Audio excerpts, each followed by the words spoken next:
Crazy life for people who want to smile. I just don't understand why it's so hard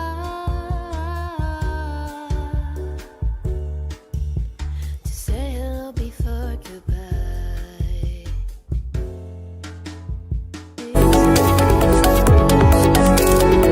Life, moody magic voodoo life.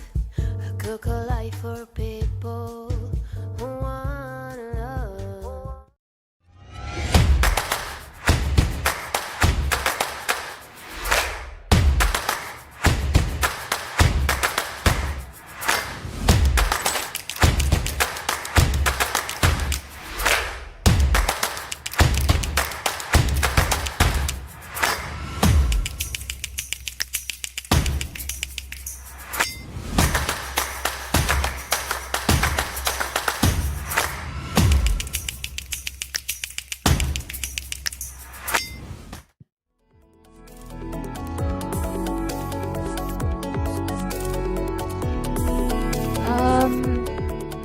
afternoon, everyone.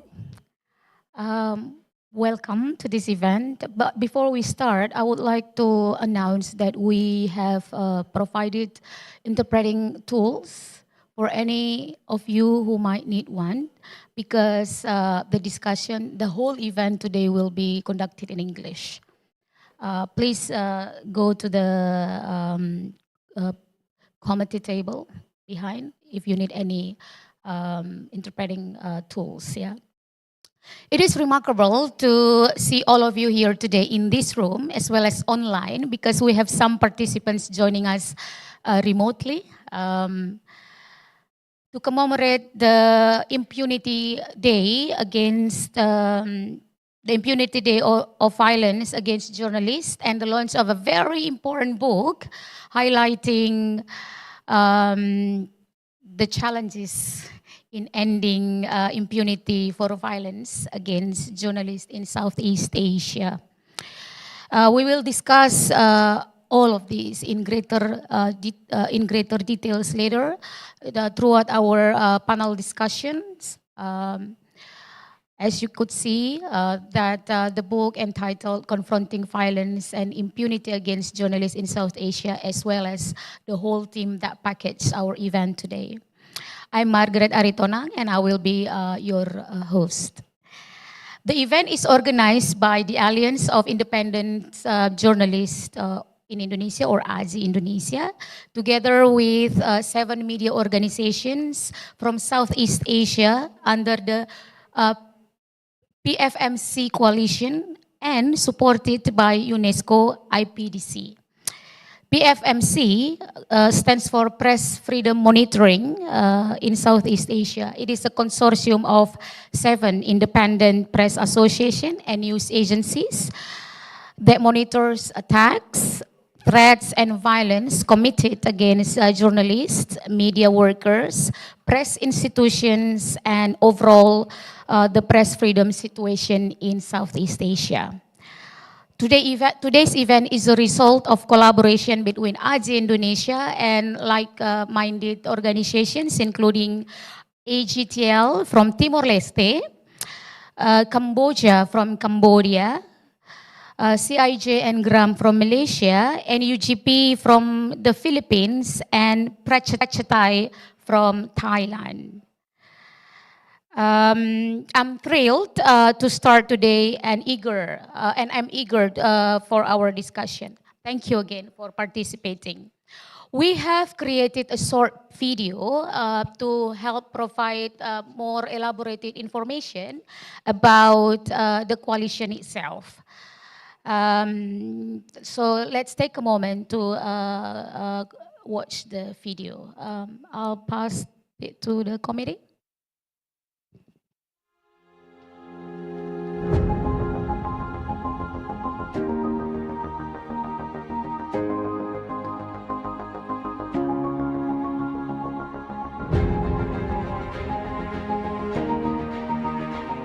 Do you know the Press Freedom Index, published by RSF in 2023, indicates that, with the exception of Cambodia and Vietnam, the majority of Southeast Asian nations, including Timor-Leste, have improved in ranking. Does this align with the current safety landscape for journalists in Southeast Asia? From January to May 2023, 6 out of 7 organizations that are members of the regional coalitions monitored cases of violence against journalists in Cambodia, Indonesia, Malaysia, Thailand, Timor-Leste, and the Philippines. Let's find out the result. Despite the fact that the Press Freedom Index by RSF this year appears optimistic, the violence against journalists remains a cause of concern. Between January and May 2023, Southeast Asia has experienced a total of 73 incidents of violence directed towards journalists. The majority of these cases, about 60%, involved physical violence, while 23% were categorized as digital violence and 70% as legal violence. from the incident reported, about 6.8% related to the gender and identity-based violence. Ironically, about 36.5% of the case were caused by a state actor, such as a police officer, military officer, government, public institution, as a perpetrator. While the state should ensure the protection of press freedom, it becomes part of undermining the democratic ethos.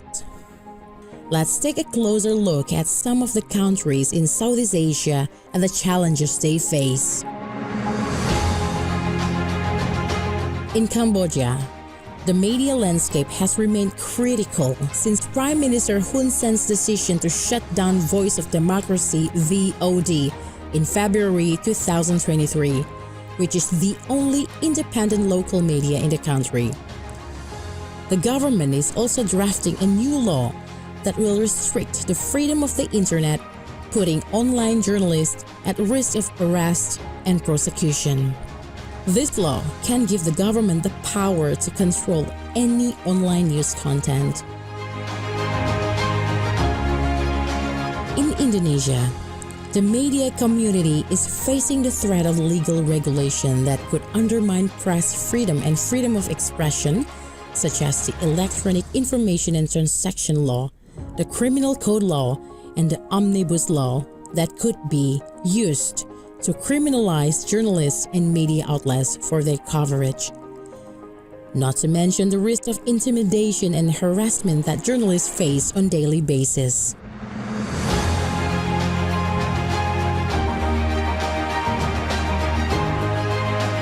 In the Philippines, the practice of red tagging is endangering the lives and safety of journalists and media workers.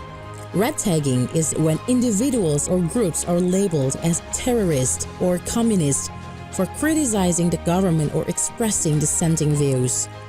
For decades, this label could be used as a justification for killing, torturing, or arresting journalists. Not to mention the website blocking, censorship of social media platforms, and the repressive law to silence journalists and limit their digital rights.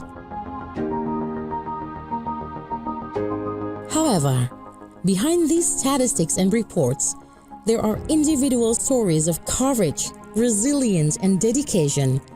In the next second, we will hear about the obstacles they encounter, the threats they receive, and the hope they have for the future of journalism. So for me, specific for the country that used the law to criminalize the journalists, as a Timor-Leste journalist, we want the country to give a freedom to the journalists to do their work. I have been touted as the most red-tagged journalist here in Mindanao. Whenever there are stories, especially when it comes to covering marginalized sectors, the indigenous peoples, and human rights defenders getting killed, and wrote a story about it. When the story was published in the morning, by afternoon, there were red taggings already, red tagging posts. One of them said that, Concorales is covering this story because he is the propaganda arm of the communist movement. The challenges that I becoming a journalist, we always face the judgment from the society.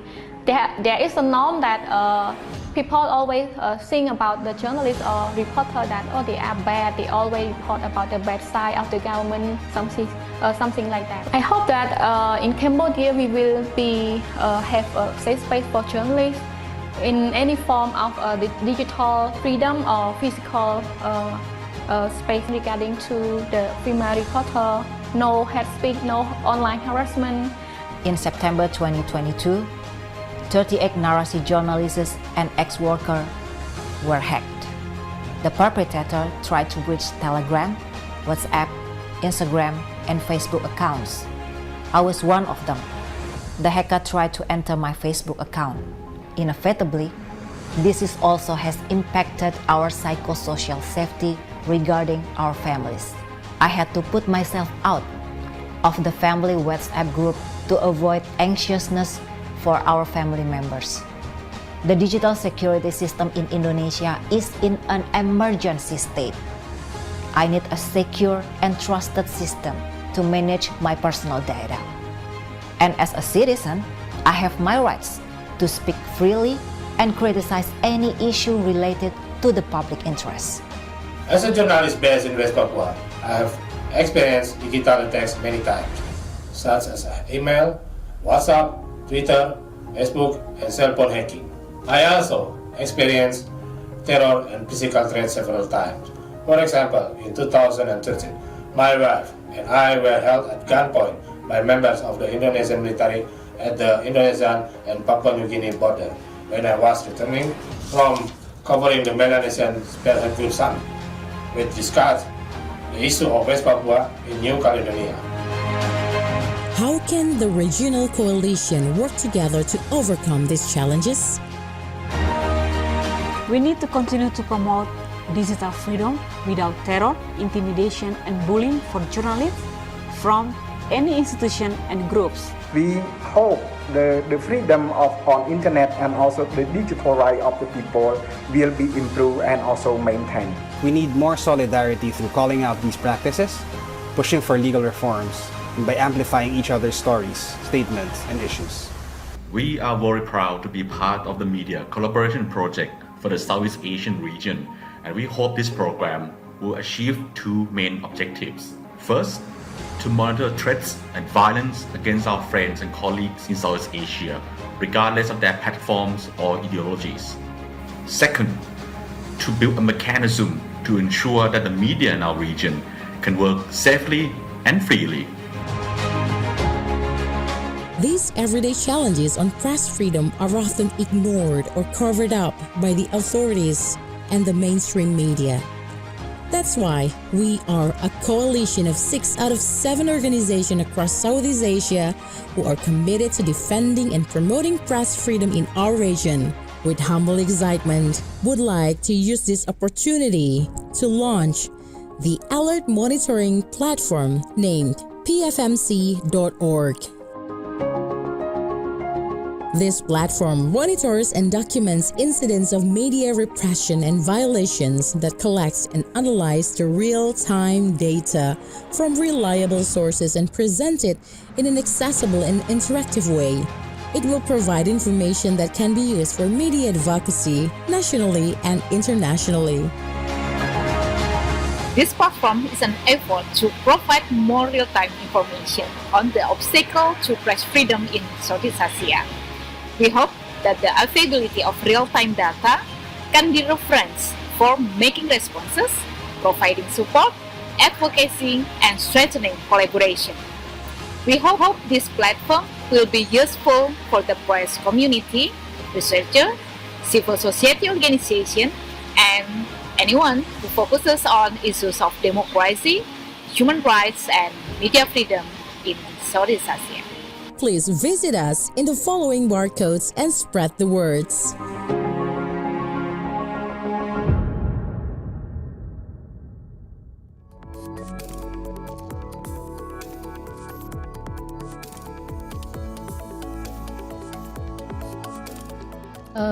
Thank you for watching the video and for the committee for preparing that video. It does give insightful information about the realities of press freedom in the region. We are now honored to hear from two esteemed speakers who will share their thoughts on the significance of press freedom and what the book to be launched can contribute to raise awareness in this area. I would like to first invite Anna Lom. I'm sorry, I hope I pronounced your surname correctly. Anna Lomtadze, from UNESCO Jakarta, to the stage to deliver her welcoming speech. Please join me in welcoming Anna.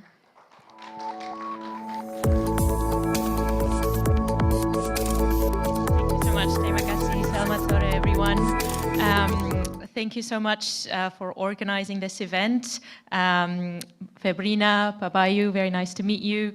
I would like to welcome also all the members in person and online of the Press Freedom Monitoring Coalition in Southeast Asia. I would also like to acknowledge the role of Canada alongside UNESCO supporting this coalition and its important work.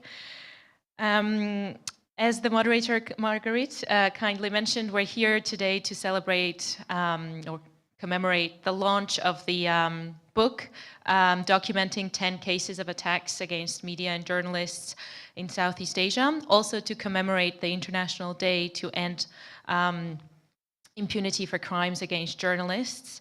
And in general to reflect on what are the challenges and opportunities for enhancing the safety of journalists. When journalists are attacked, or even worse, when they're killed, this is often a wider symptom of shrinking civic space and breakdown in democracy and rule of law and judicial systems. This is why impunity for crimes against journalists damages whole societies, as it implies covering up serious human rights abuses, crime, and corruption.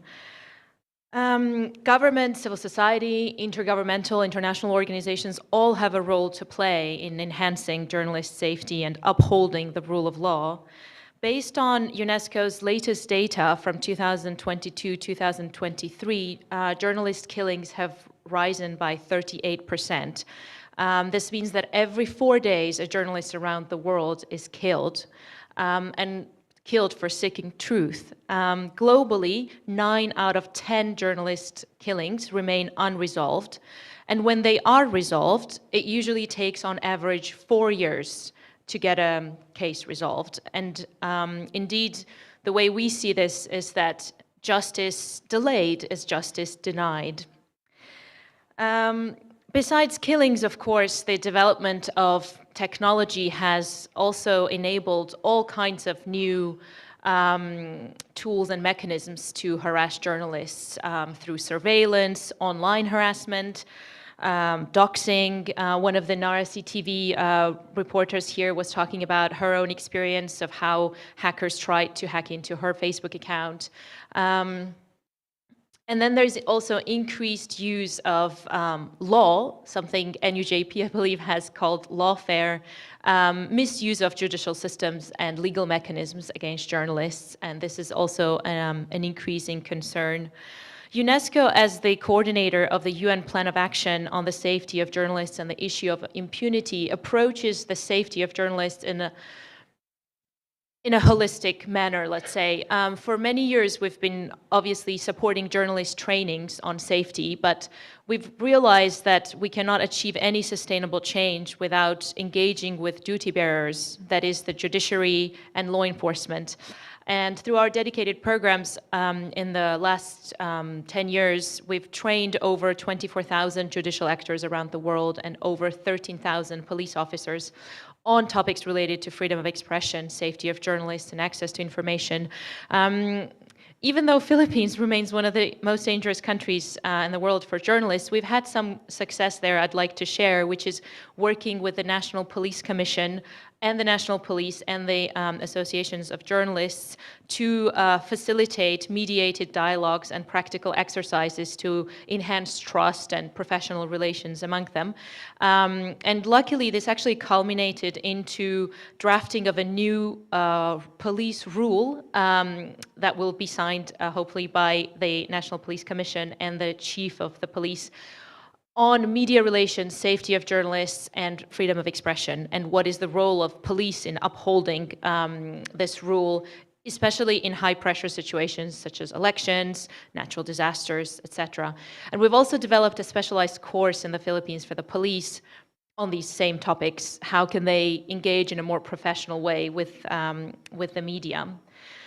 Another way to approach safety is through newsrooms, something not often talked about. Newsrooms, media houses have a duty of care towards their employees, and increasingly we're advocating for senior editors to put in place certain policies, workflows, checklists before sending out their reporters on dangerous assignments.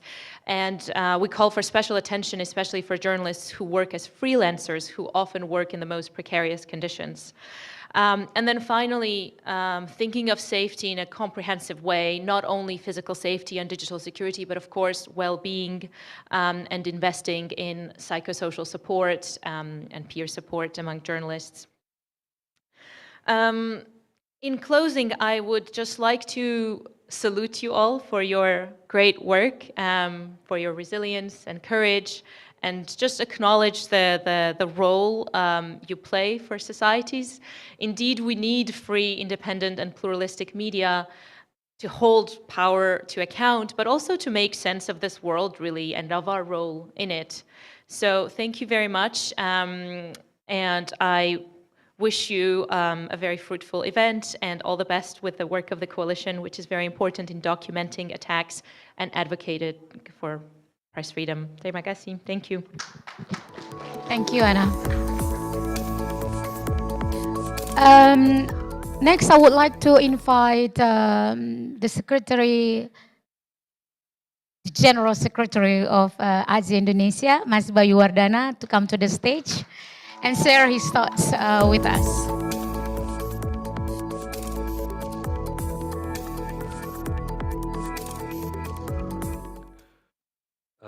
Ya, selamat siang. Mohon maaf saya pakai bahasa Indonesia mungkin daripada salah-salah nanti saya. Selamat siang ke Ibu Ana sudah datang, kemudian nanti Prof. Amara ya belum nyampe ya. Oh online, oke. Juga selamat, saya mau menyapa kolega saya dari Filipina, Arisa. Good afternoon, Arisa, and Pokchan Kamjai. Ya, dan juga Mas Manan dan Mbak Nurina yang nanti menjadi moderator. Terima kasih semua atas kehadiran kawan-kawan semua dalam acara ini. Soal impunity ya, itu memang menjadi persoalan besar terutama di Asia Tenggara, di Filipina, di Myanmar, di Kamboja, dan juga di Indonesia. Ya. Indonesia sendiri persoalan impunity tidak hanya dialami oleh teman-teman jurnalis, tetapi juga teman-teman aktivis HAM, serikat pekerja, dan lainnya. Terutama teman-teman serikat pekerja itu seringkali mengalami kriminalisasi dan kemudian persoalannya hilang begitu saja. Nah, kalau di dalam salah satu buku, dalam satu kasus di buku ini, itu juga terjadi serangan digital pada media narasi. Ya, dalam buku ini ditulis oleh Mas Manan itu. Tetapi juga tahun ini Indonesia mengalami ada seorang jurnalis terbunuh di Sumatera Utara karena beritanya, karena mengangkat judi, ya, soal judi. Pelakunya mulai disidangkan kemarin hari Senin, tetapi tokoh utamanya yang kami duga ya, dugaan kuat kami itu belum tersentuh karena tokoh utamanya adalah aparat keamanan. Jadi seringkali pola ini berhenti pada kaki tangan saja, tapi impunity itu terjadi pada tokoh atau dalang dari sebuah kasus. Nah, kasus-kasus impunity ini, impunitas ini sebenarnya menciptakan ketakutan pada jurnalis sendiri maupun di ruang redaksi.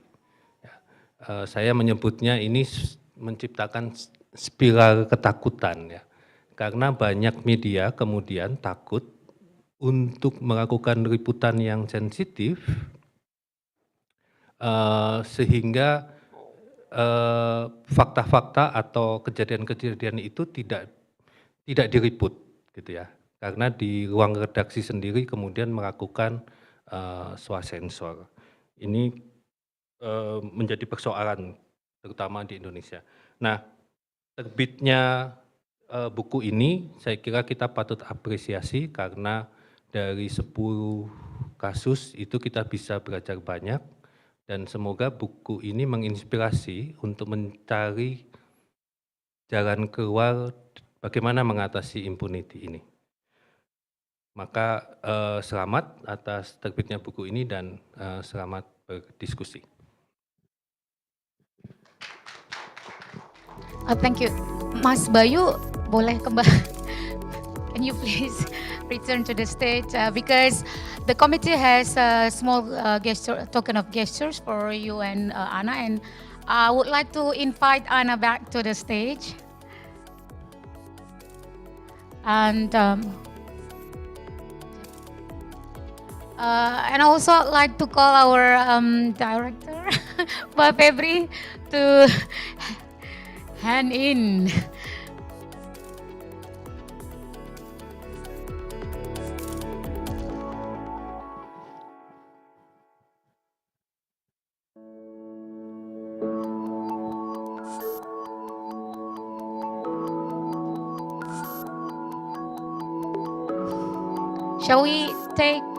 Shall we take a pictures?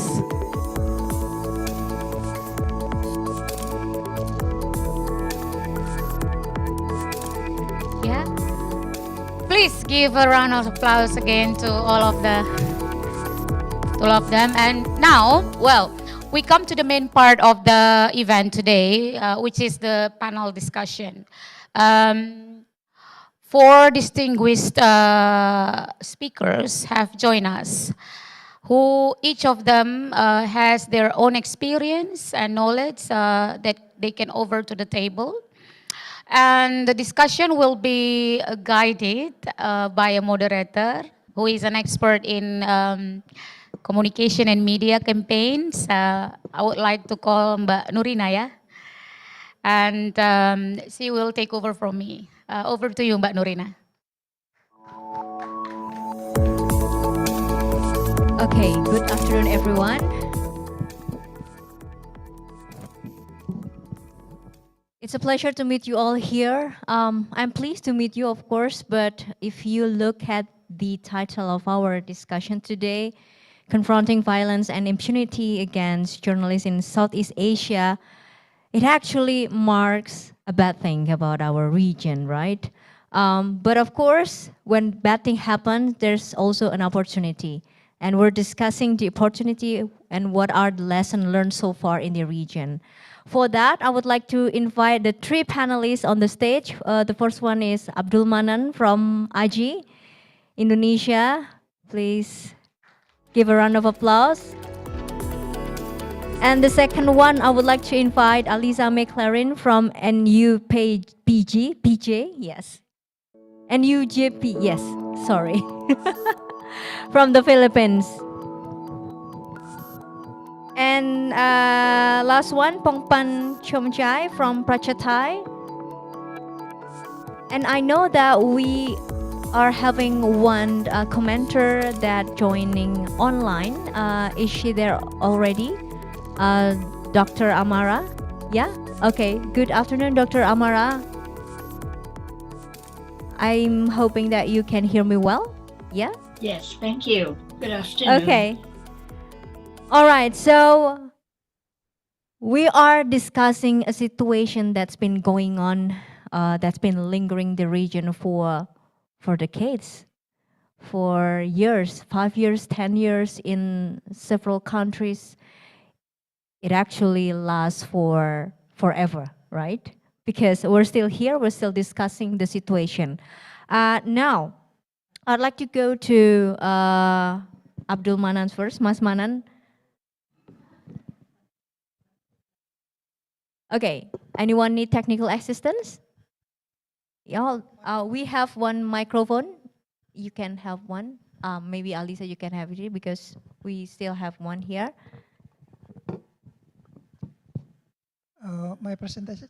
Oh, okay. Mas Manan will have PPT slide. Maybe one of the admin can help, can assist.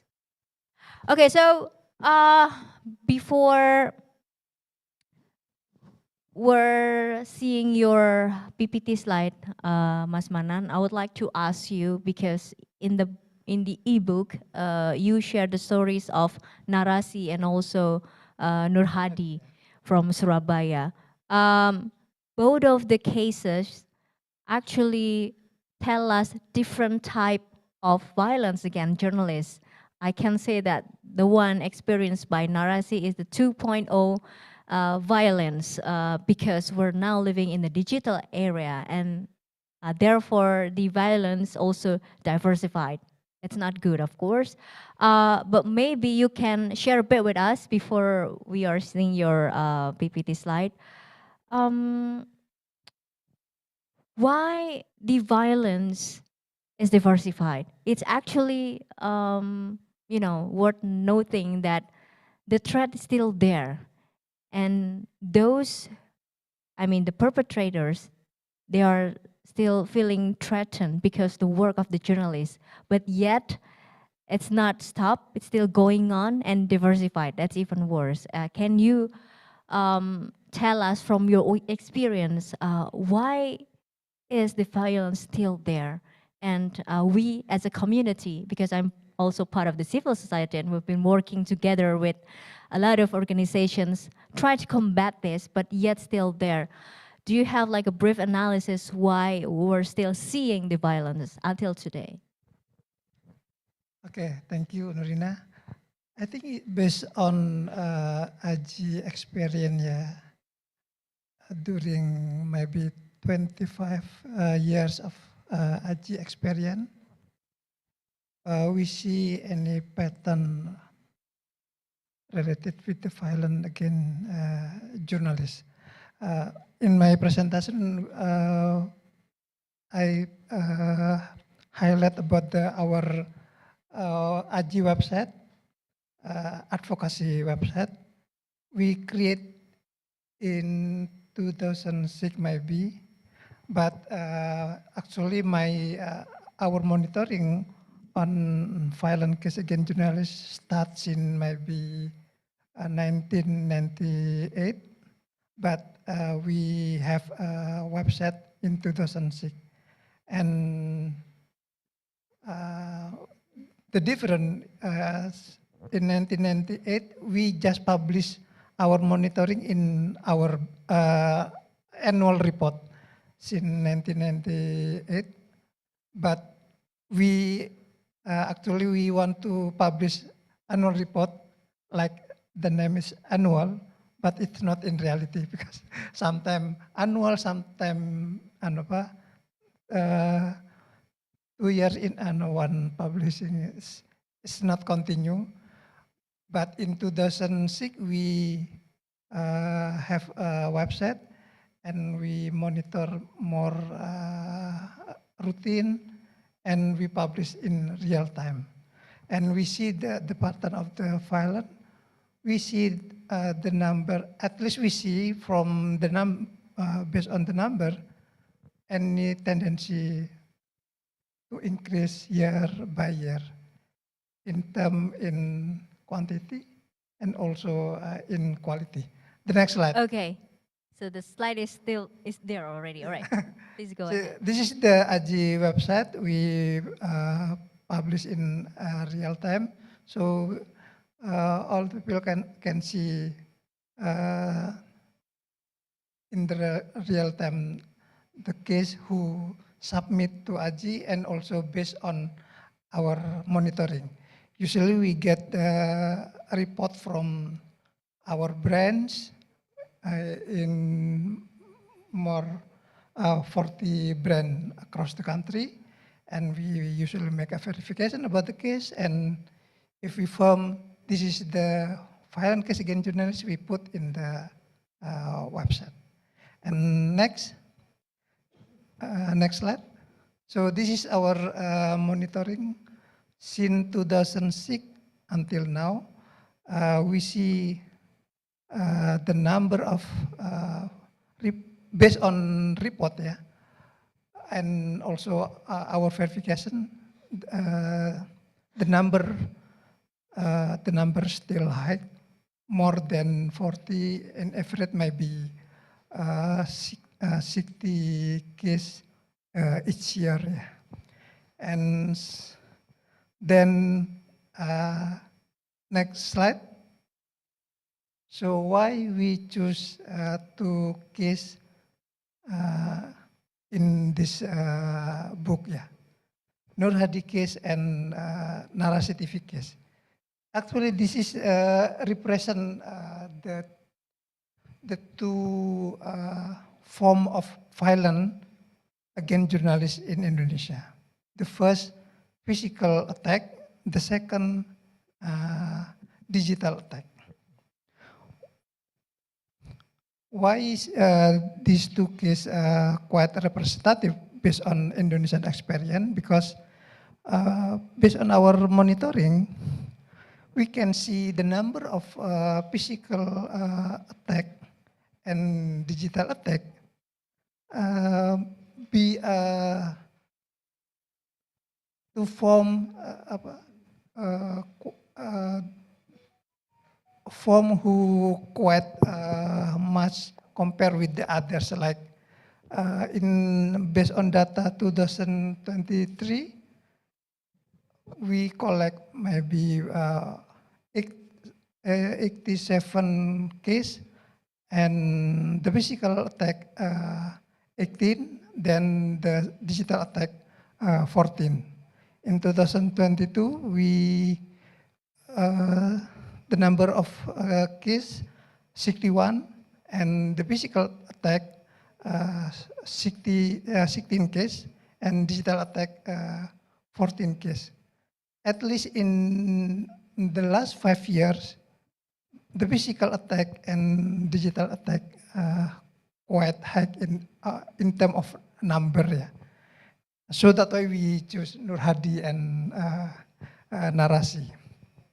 And you can see in the report about the Nur Hadi case, and actually it's not typical case. This case actually more similar with the other case, but this is quite extraordinary because the result of this violence, because the attack against Nur Hadi is quite cruel and not common, and the perpetrator is the police, mostly of the police. But the end of the case, this is different with the other case related with the physical attack. We record maybe 100 case, violent case against journalists who police as perpetrator, and actually no one prosecuted except this one, except Nur Hadi case. We not sure why the police in this Nur Hadi case do a good thing as the legal enforcer, yeah, punish the perpetrator.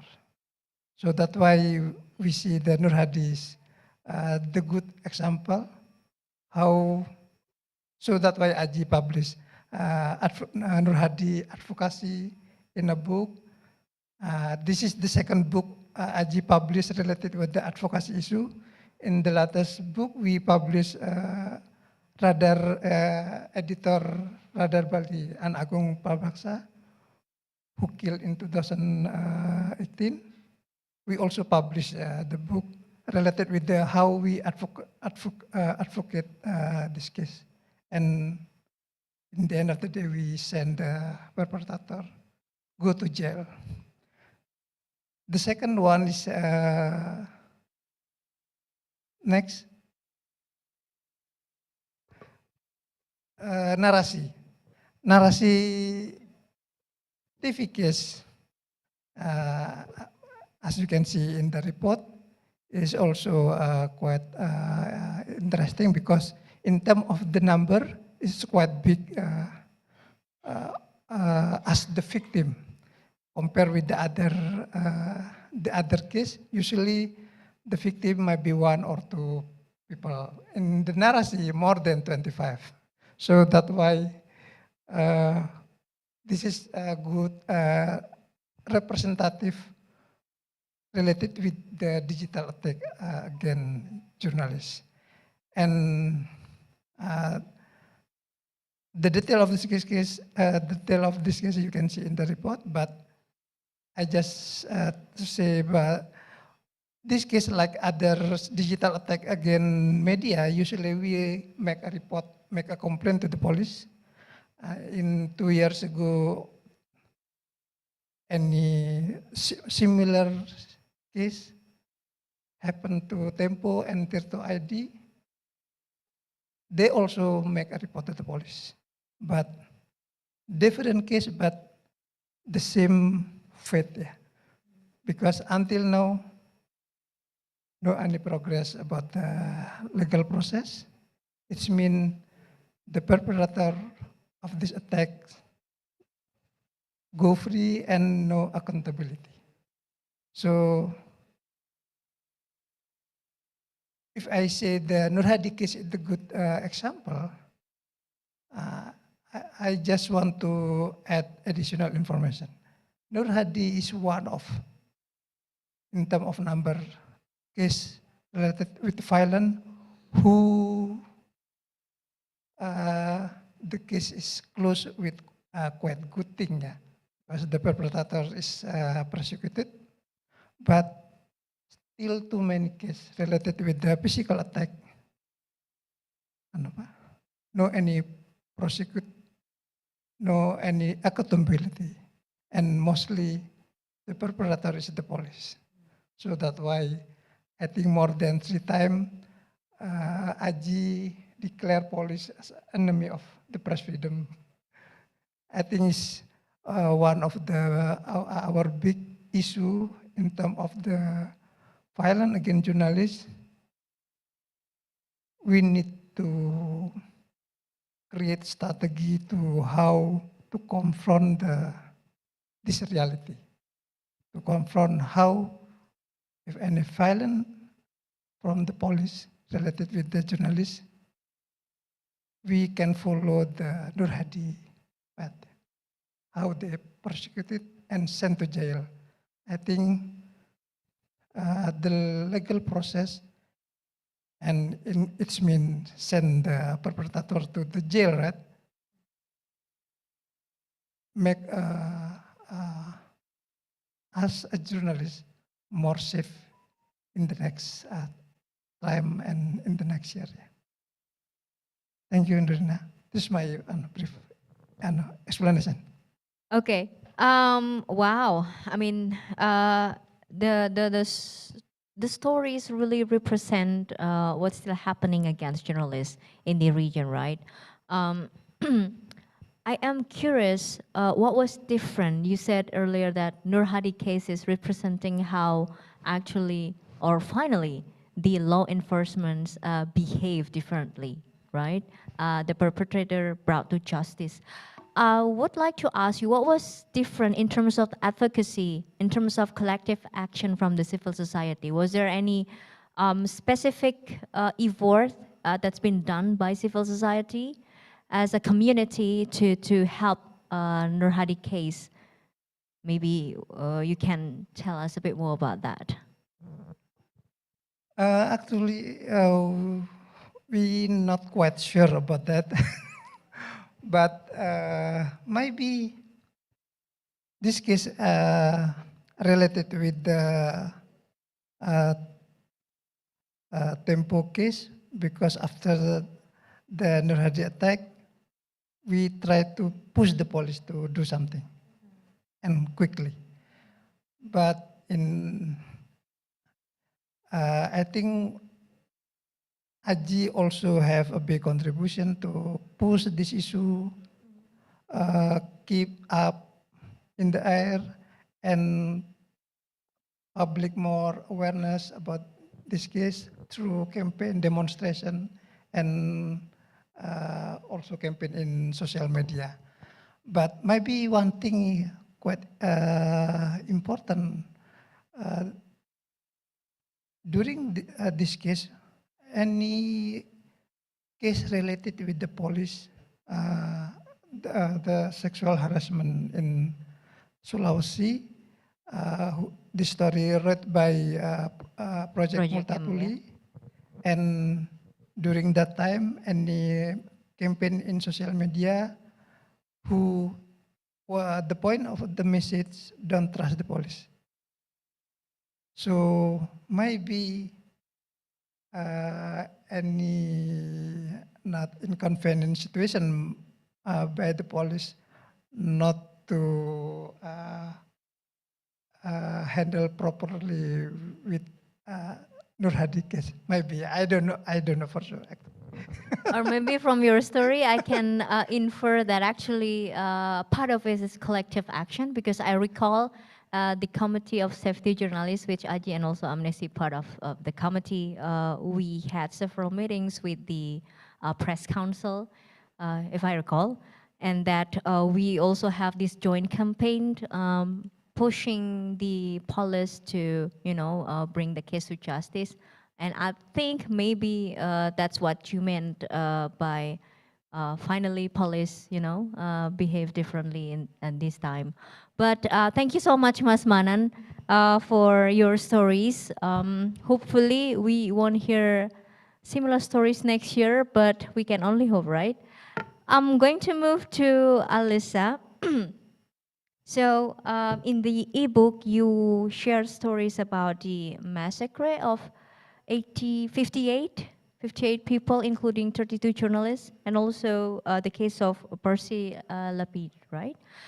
How these two stories represent the challenges faced by journalists in the Philippines? Okay. Hello. No? Hello. Okay. If we look at the title of the ebook, it mainly focuses on how impunity is being pushed against journalists as a way to silence them for being too critical. And we think that two of the cases that we have written, actually, the Ampatuan massacre and the case of Percy Lapid or Percy Mabasa, are two of the emblematic cases, or they are the case study of impunity in the Philippines. For the Philippines, the Ampatuan massacre, so this is very recently commemorated. It reached its 15th year last November 23, and we commemorated 15 years of injustice against the 32 journalists killed during what we consider to be the single most deadliest attack and the single most deadliest electoral violence perpetrated to Filipino journalists. So we commemorated it, and the mere fact that it had reached 15 years of injustice is a very obvious sign of how worse the impunity is in the Philippines. Actually, we have had some gains along the way. The case was promulgated, but as I've mentioned, you might see it in the book even more. It took 10 years for us to reach that promulgation. So we had to fight for 10 years. The media community as one had to campaign for this partial victory that we have achieved in 2019. In 2019, when we had the promulgation, it's not even a full victory. Why? Because not all of the perpetrators received the guilty verdict. So only 30 plus perpetrators out of the 100 plus perpetrators was given the guilty verdict. And until now, we still have 79 perpetrators that are remaining at large, so we don't have any idea where they are.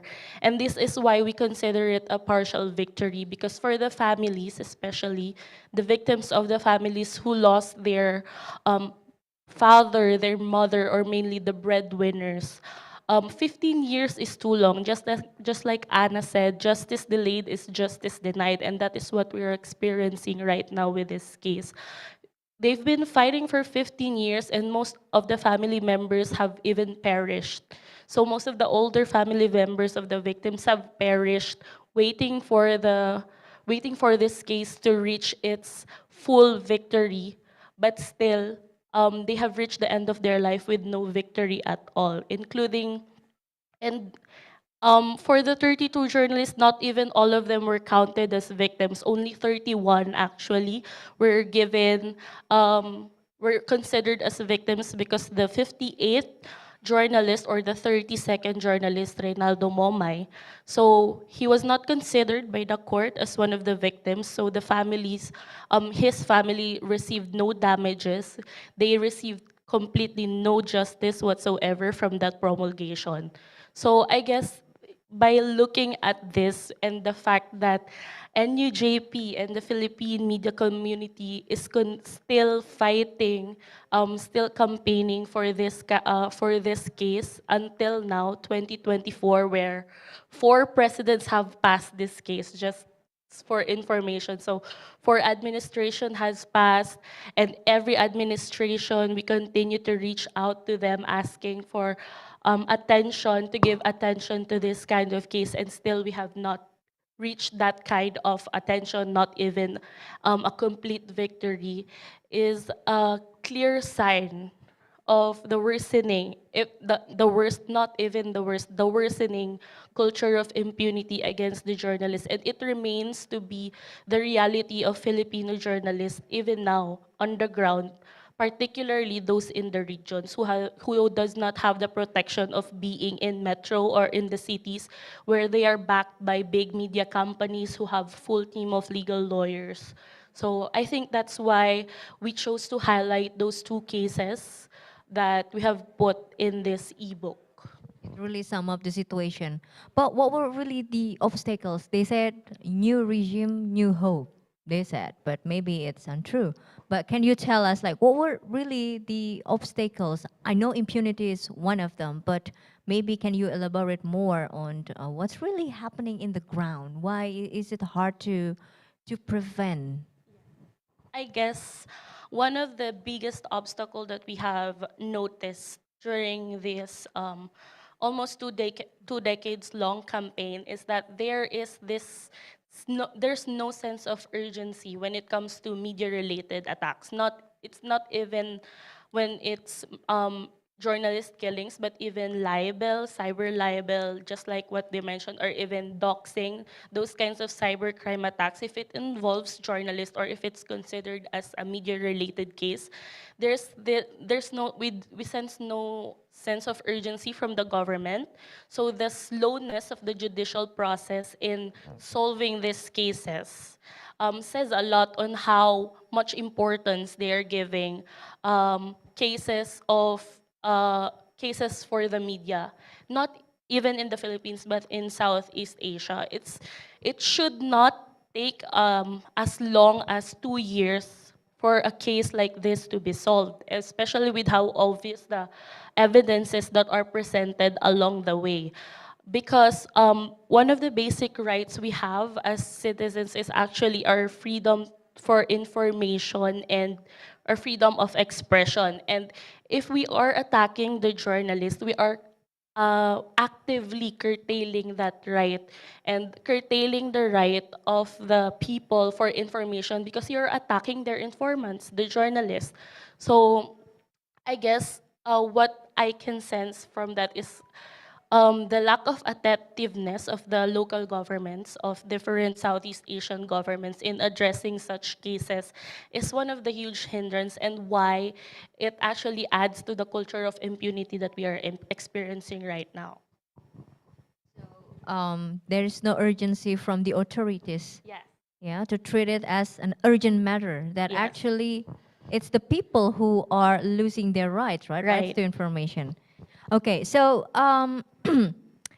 despite the hurdles, despite the challenges, maybe there's a successful advocacy stories in your country, be it collective action perhaps, or perhaps your organization, together with other civil society organizations, ever take part to advocate this case? Uh, yeah, okay. So, of course, we've had some successes. They might seem slow because it's taken us years, and they might seem small, but along the way, they contributed to something much larger. For example, just this coalition giving us this platform to write about our cases and publish it online for the international community to see and for other countries to see is already a lot. So what I can say is some of the wins that we have is that as we continue to remember all of these cases, despite all the efforts of, it might be the government or other perpetrators at overshadowing these cases or trying to bury these cases, just the mere fact that we are remembering these cases, commemorating them, writing about them continuously, informing the public about them is a very huge step in fighting back. And eventually, just how what happened with us during the 2019 promulgation, that persistence in commemoration and actively informing the public that this is happening can gain us some wins. That's actually how we were given that promulgation, that partial victory, because we did not let go of the case. We kept it alive, even if a lot of us, a lot of the younger journalists or younger student journalists do not know anything about the case. The mere fact that we informed them, we kept it alive, we kept the flame burning, and through active campaigning and through unite us as we stay united to the cause, that's already a victory, as we have seen.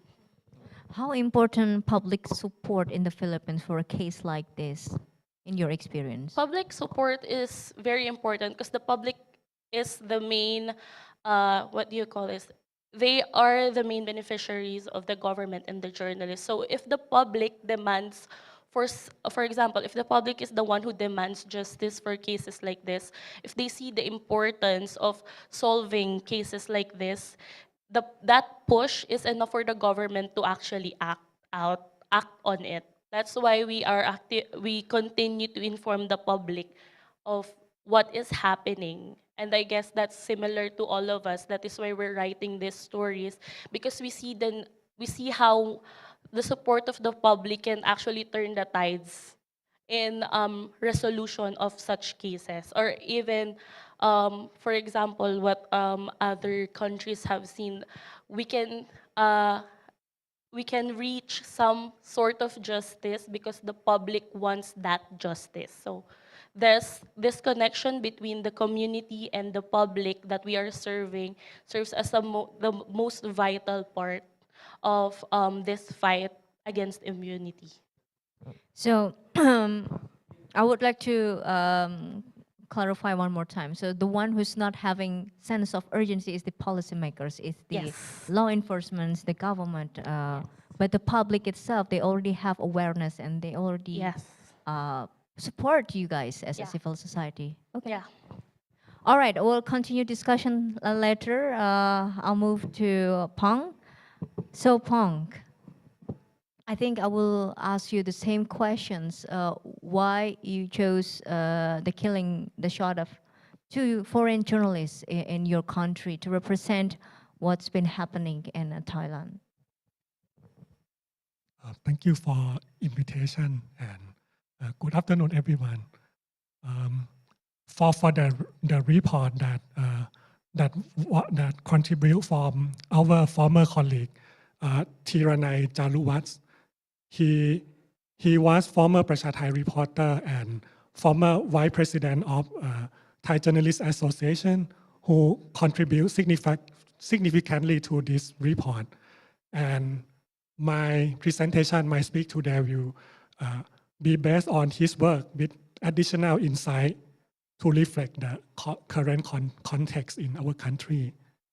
For the report, examine the tragic death of two journalists during Thailand political unrest in 2010, a conflict that claimed 91 lives and left over 2,000 injured. The two victims, the two reporter victims, the first one was Japanese cameraman named Hiroyuki Muramoto, and another one was Italian photojournalist named Fabio Polenghi. Both were killed while covering the protests, the red shirt protests. These protests aligned with Pheu Thai party at that time, the opposition party, and in support of the former Prime Minister Thaksin Shinawatra, who has been out in a military coup in 2006.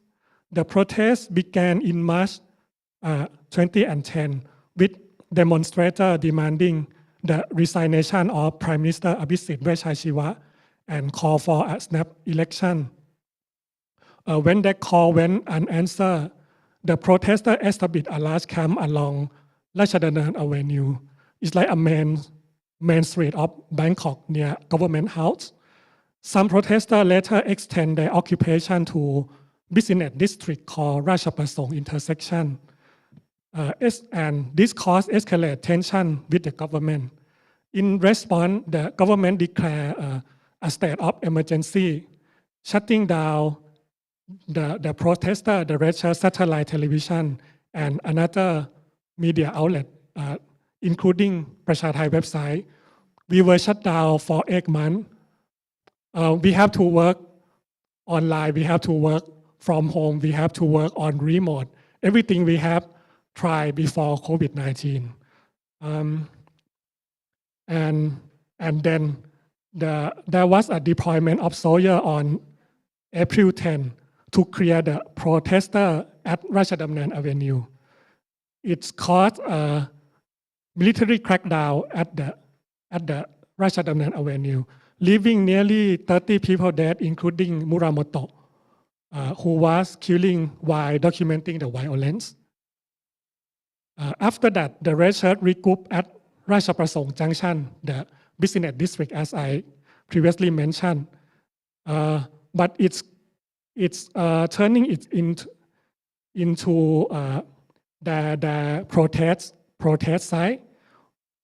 However, there was a sporadic attack by a shadowy militant faction, later dubbed as the Black Shirt militant, add to the chaos. And after that, attempt to negotiate between the protester and the government collapsed, leading the government to order a full-scale military crackdown in mid-May. The final push came on May 19, when several battalions of soldiers backed by armored vehicles stormed Ratchaprasong Junction. Amid the chaos, Fabio Polenki was killed. His death occurring just moments later, the red shirt leader surrendered and ended the protest.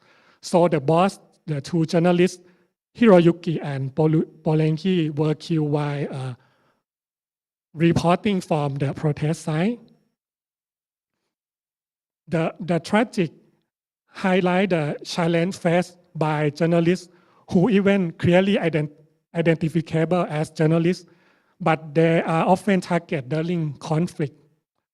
Secondly, after that situation, despite eyewitness testimony and evidence pointing to military involvement, no one has been held accountable for their death over a decade later. Legal and institutional barriers further complicate efforts to seek justice. Investigation into the death of both journalists have been marred by delays, inconclusive findings, and a lack of political will. For Polenki case, 3 years later, in May 2013, court inquest concluded that the fatal shot come from military ammunition. The investigation identified by identification that the 2nd Cavalry Division was the military unit that present in the area at the time, as it was beginning the dispersal of protesters. However, the court stepped short of explicitly blaming the army for his death. Several witnesses and pieces of evidence were present in this case. One Thai PBS reporter named Manit Kamnan and foreign journalist Bradley Cox testified. And Mr. Cox, who was also shot, stating that he saw Mr. Polenki being shot. The court cited testimony from a forensic police lieutenant, and he confirmed that the bullet came from the soldier direction and detailed the weapon used that day, including M16, SK-33, and shotgun, with both blank and live ammunition. And also, Dutch journalist Michel Ma also testified, noting he was hit by bullet from M16, one of the soldier weapon. But for Hiroyuki case, in April 2015, the court inquest failed to identify Muramoto killer, citing insufficient evidence and the possibility of third-party involvement by shadowy black shirt militant. The direction the bullet came from cannot be determined, the court stated. The broader political climate can make it increasingly difficult for journalists to document and expose abuse as well. During the recent military government public commemoration for the 2010 crackdown also banned, and several legal inquest cases also being stalled. This suppression of memory and advocacy highlight the significant challenge faced under authoritarian regime. Lastly,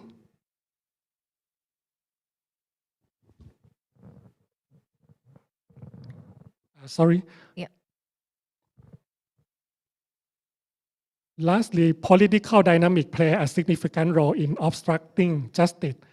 Successive Thai government, whether civilian or military-led, including those of Yingluck Shinawatra government, General Prayut Chan-o-cha government, Sethra Thavisin, and the current Thaksin daughter Paetongtarn Shinawatra government, also consistently avoid holding the military accountable for the 2010 violence. Okay, so I see there's a lack of justice until today, but how about the recent crackdown? Can we say that it's still relevant with the previous incidents and how the civil society in Thailand get lesson learned on that? I think after that violence in the long term, it's create the culture of impunity where state actor, where the officer are shielded from the prosecution. It's difficult for journalists and victim family to call for justice. And it's also reinforced a mindset among security officers that they are above accountability. Please let me raise an example for the recent protest in early 2020. At that year, there was a youth-led movement for democratic and constitutional reform took to the street in Bangkok and nationwide in several provinces. However, the pro-establishment government respond with all law and all article available, including less majesty charge under the section 112 of the Penal Code. According to the Thai lawyer for human rights, as of October 2024, at least 1,958 individuals have been prosecuted in 1,307 cases related to this protest, with 275 people facing less majesty charge. Journalists also continue to face risk during the protest. On March 20, 2021, Prasha Thai reporter Sarayut Tang Prasert was shot in his back with a rubber bullet while live streaming a police crackdown at Cockworth intersection in Bangkok. Despite wearing a Thai Journalist Association media armband and a helmet marked as a press, he still got shot. On March 24th, he filed a lawsuit in the civil court against that at that time National Police Chief, requesting an order to stop police interference with media reporting and excessive use of force and investigate the incident. However, the court dismissed all his plea at the same day.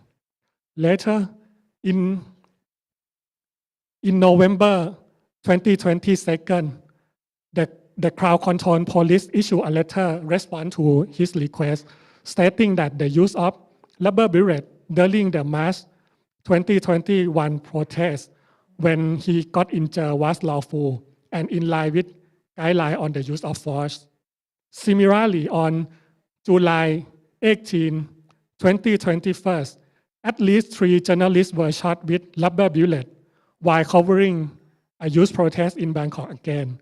This incident prompted a lawsuit filed in the civil court in August 2021, calling for an inquiry into the matter. Although the civil court ordered the police to exercise caution during the protest dispersal, force was still used against journalists during the August 2021 demonstration. And for the police, they usually often question whether live broadcast by journalists provide information to the protester. And they usually arrest citizen journalists, accusing them of participating in the protest.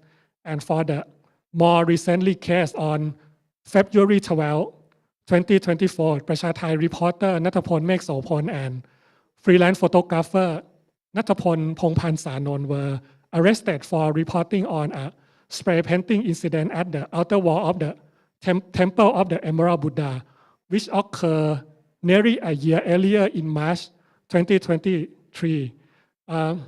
The arrest appeared to be an attempt to intimidate reporters in the field. That case remains under review by state prosecutor, and I would emphasize that press freedom in Thailand continues to face significant threat, reflecting the nation's broader struggle for democratic reform as well. Okay, thank you for your stories. I think from the stories that you shared just now, I found that there are similarities. The state actors are involved somehow, right? As perpetrators, or if they try to omit, it's also part of their involvement.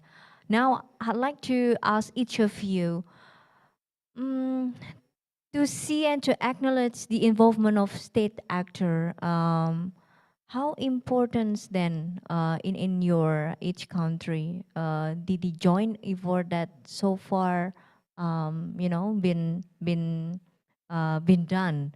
And because if we're talking about confronting violence, we also talk about how we expose the reprisal that might occur on those who support this effort by civil society, for example. So I know if you try to confront violence that somehow state is involved, it's so hard because partly they will get reprisal. And how those things been handled in your country? Maybe from Mas Manan first. We're talking about the reprisal that come out from the collective action by civil society to support, the confronting against journalist violence. Yeah, in Indonesia, I think we record so many cases. The perpetrator is the police, yeah.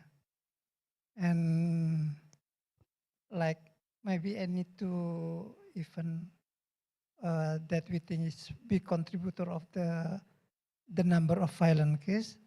2019 related with the demonstration against the revision of criminal code is at least any 10 case.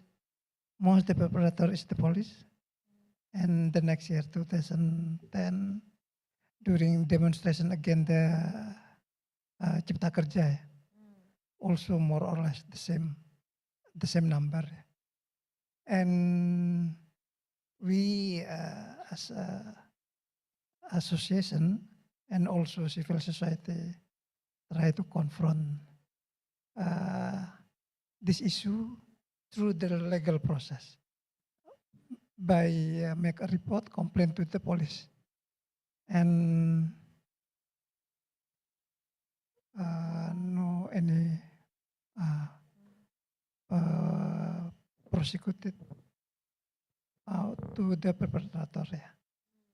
All the case go and no accountability, and I think it's quite challenging if the perpetrator is the police. Yeah, and I think we still find the strategy how to handle this situation. Has there been backlash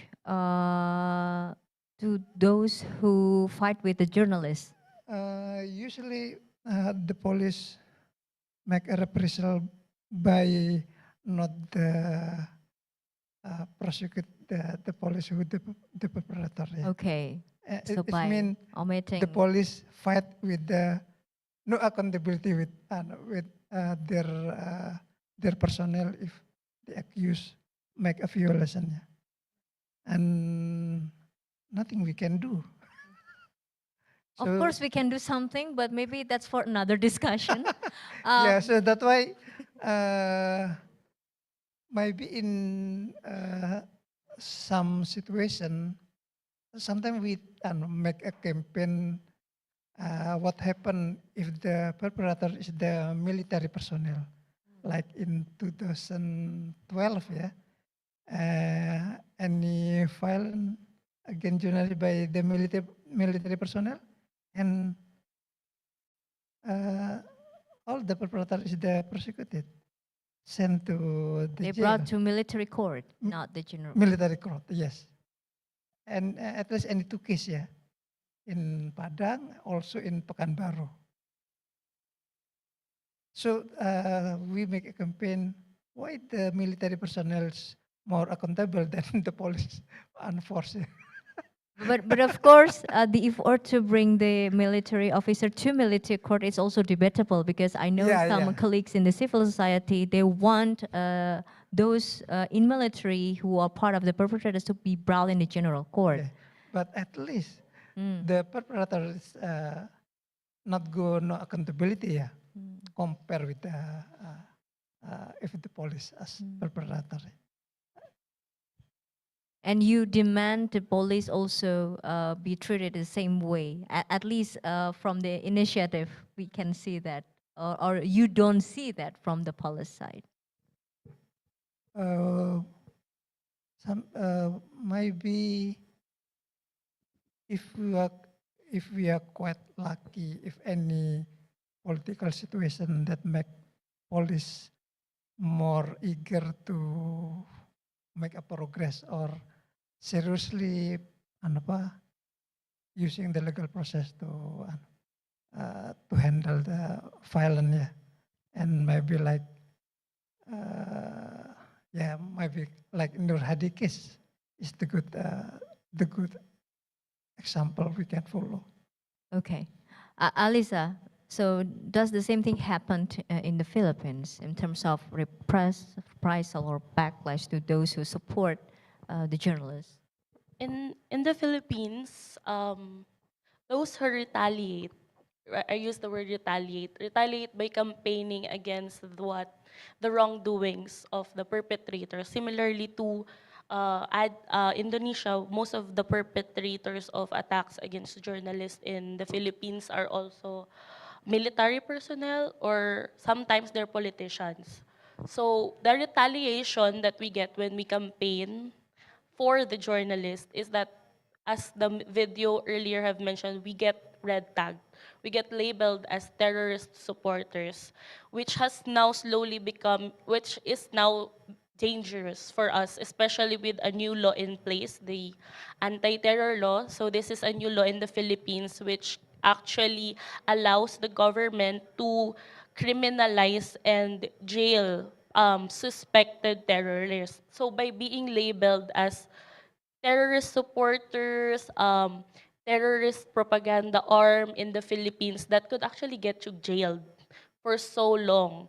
So that's how they retaliate against us. I think it was mentioned earlier before how the weaponization of the law, how law is being used against journalists outside media laws such as libel. So now they are trying to find a lot of ways to silence and stifle critical voices in the country, not only by journalists, but also for activists, human rights activists, and other human rights defenders. So they're using this significant laws to stop, harass, sometimes even use it as a way to keep these key persons in jail to stop them from speaking out. So that's the kind of retaliation we expect. Even NUJP as an organization is continuously being red tagged, not only by private citizens, but even the government itself. We've been red tagged so many times that we've filed administrative charges against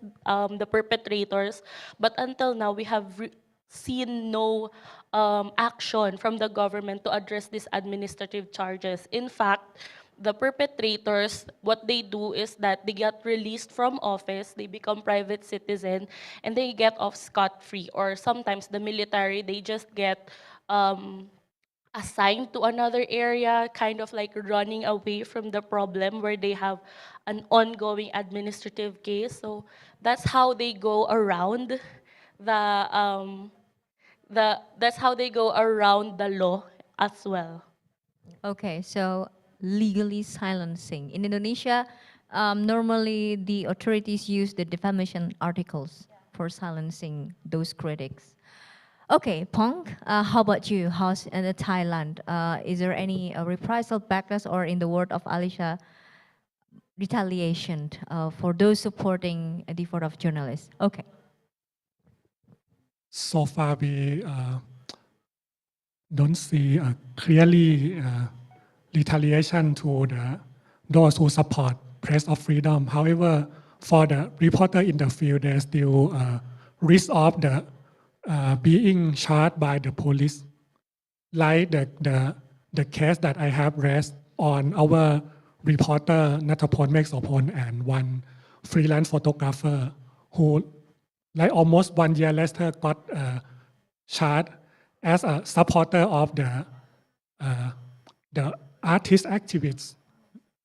The way that the journalists in Thailand try to be united to or strike back this kind of prosecution is that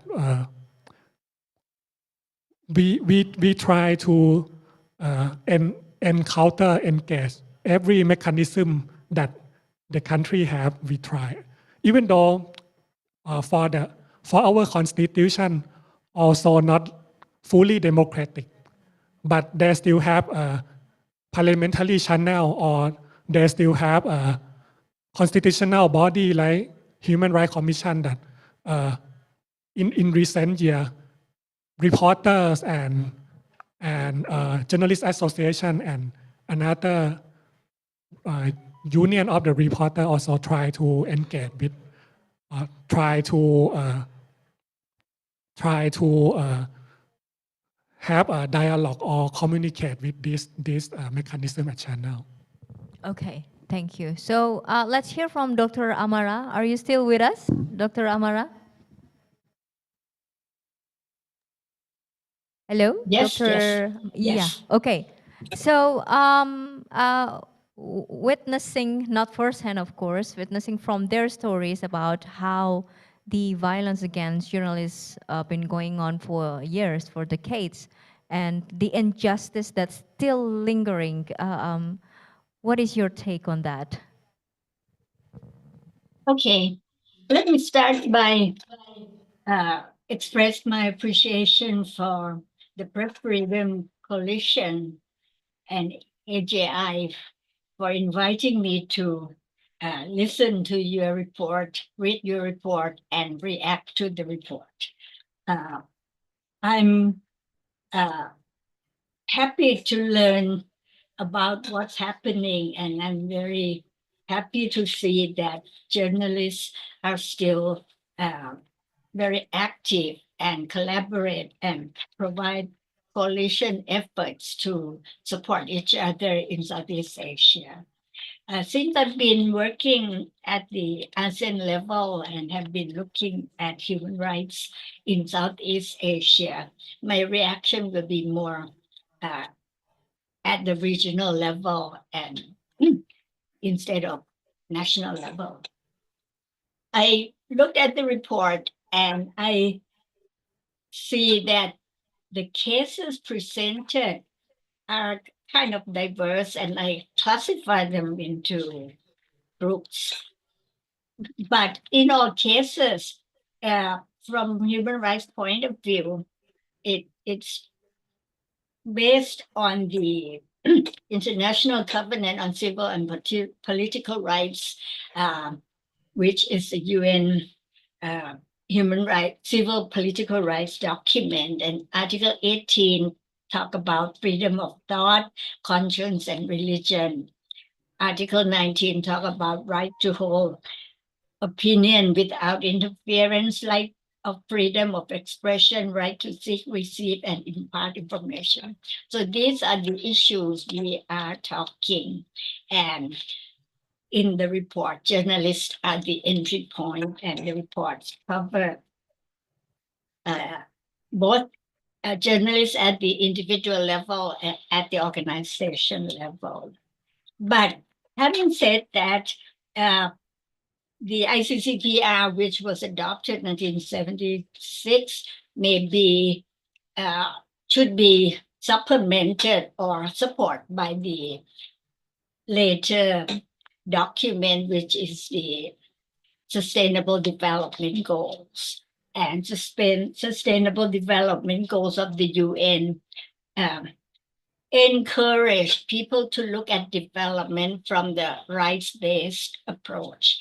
And so in the SDG, the 17 goals, human rights are incorporated in there.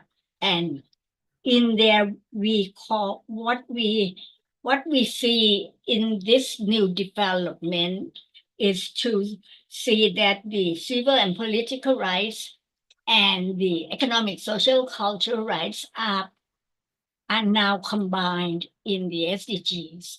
And instead of originally focusing on either government or non-government, we see in the SDG that we have both government and non-state actor being involved. And we talked about Goal 16 talk about peace, justice, strong institution, and we focus on the same issues: freedom of expression, access to information, access to justice, etc.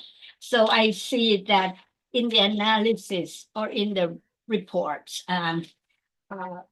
the concept of SDG can be used and will provide a better tool for journalist coalition to move forward more with more strength. And the 6, 7, 8 cases, I divide them into 3 groups. The first group, media freedom and government control, and these are Cambodia, Malaysia, and Myanmar. And since they are not being presented in today's e-launch, I will not focus on them, but just to mention that these are cases where government control media very closely by shutting down all form of broadcast in Cambodia, or charge in case of Malaysia, the organization Malaysia Kim and the editor-in-chief, and in Myanmar, they charge an individual who is the documentary filmmaker for owning a drone, and charge her and sentence her for life. So those 3 cases were government control, and we'll just won't focus on them. The second group, I put Philippines and Thailand together, and these are cases of access to justice. Very clear that there have been injustice, there have been protests, there have been massacre, and a lot of cases. Journalists have been what's called abused in different forms. And both in Thailand and in the Philippines, the perpetrator have been charged and cases went to court. And it took them so long for the court cases to evolve. And so both of them are cases of access to justice. And Narina, you were asking why they were took so long. And Alyssa said, because there was no urgency from the authorities. And this is certainly true, both in the Philippines and in Thailand. Hong also mentioned that there is no political will in case of Thailand as well. Both cases, we went through 3-4 governments, and yet the cases have not been resolved. So, but in case of Thailand, I would like to see what Pong presented verbally to be included in the ebook, because in the text they were talking about the year 2010, it's kind of outdated. So if he can include the new protests during 2022, 2023 in there, it would make the argument much more strong. Indonesia and Timor-Leste, I put them together. I call them digital attacks, or both of them include digital abuse. And in case of Indonesia, Amnan said that they're both digital attack as well as physical attack. And again, the cases are similar. Philippines, Indonesia, Thailand, where government are involved and journalists, either at the individual level or organization level, have been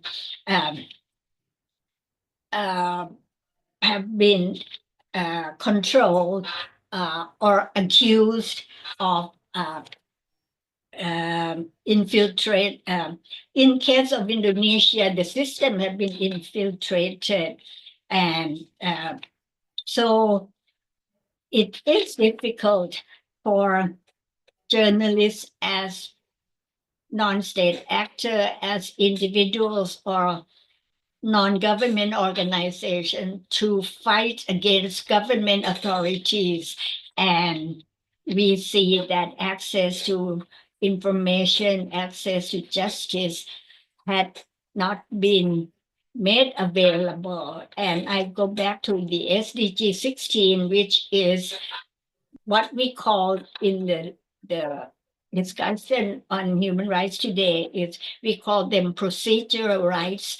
Procedural rights are rights, human rights, which demand that access to information, access to justice, participation, all that have to be made available, because it is basic rights of people, of citizens of the country.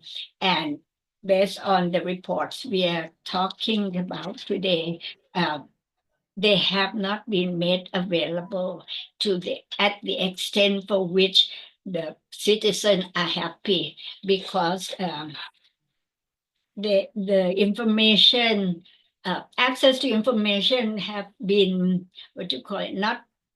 not provided with unacceptable excuses, such as their private information, and we have to respect privacy of individuals, etc.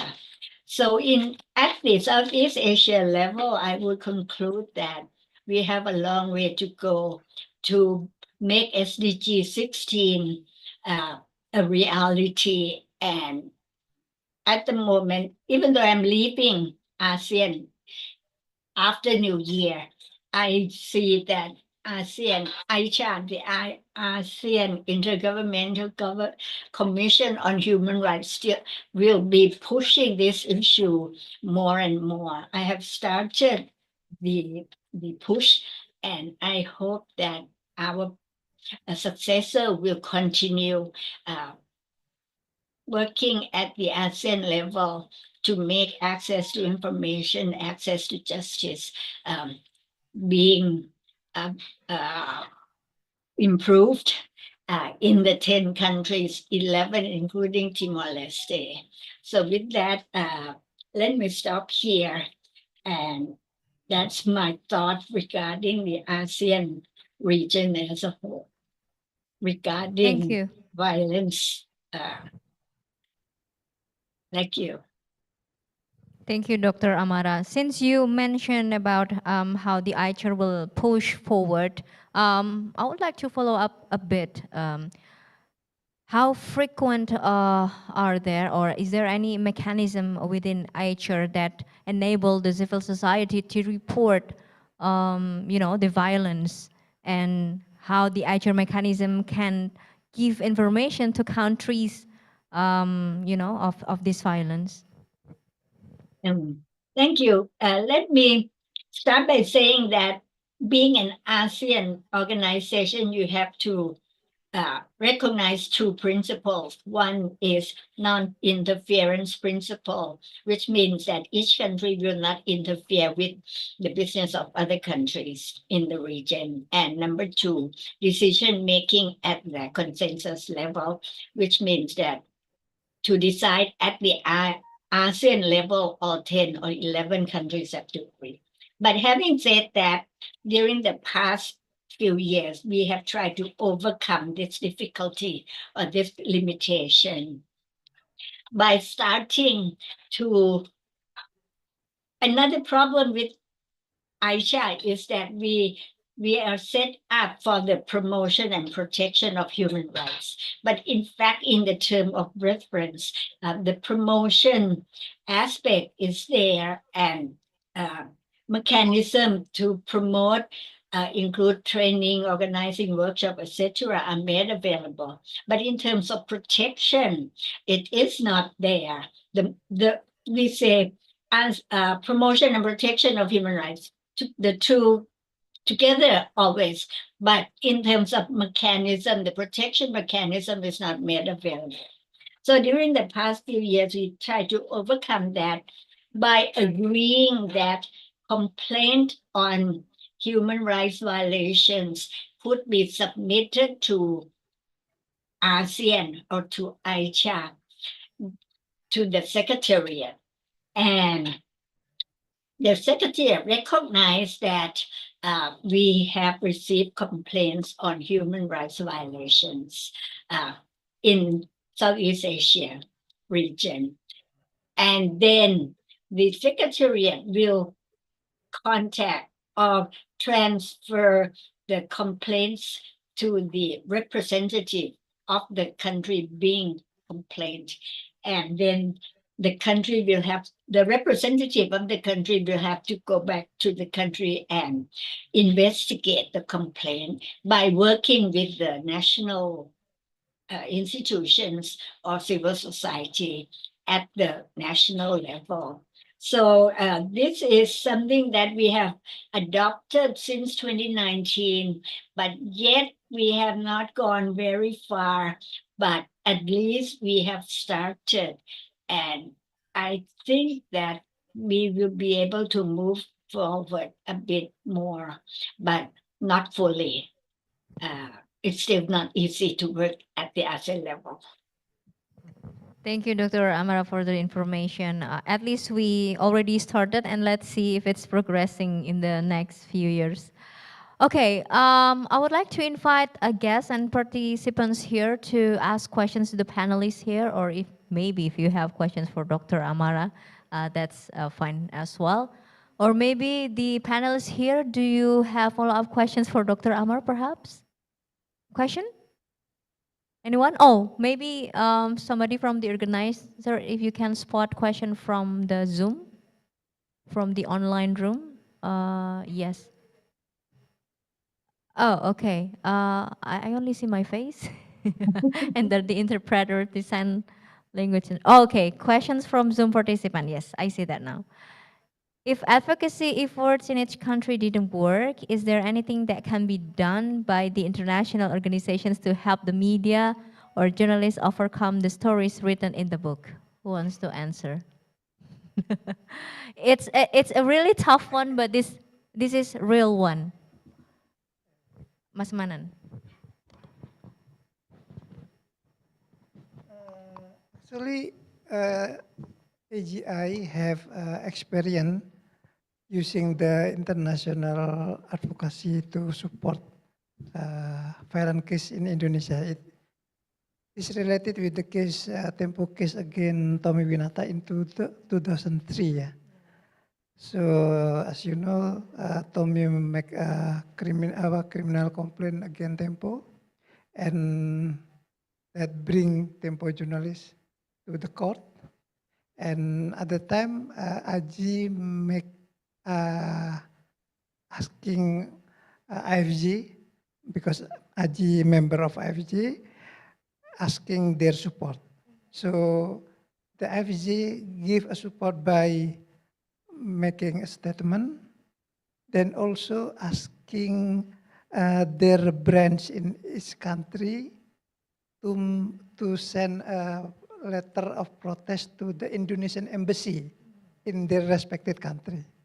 But I don't know what the impact with the advocacy.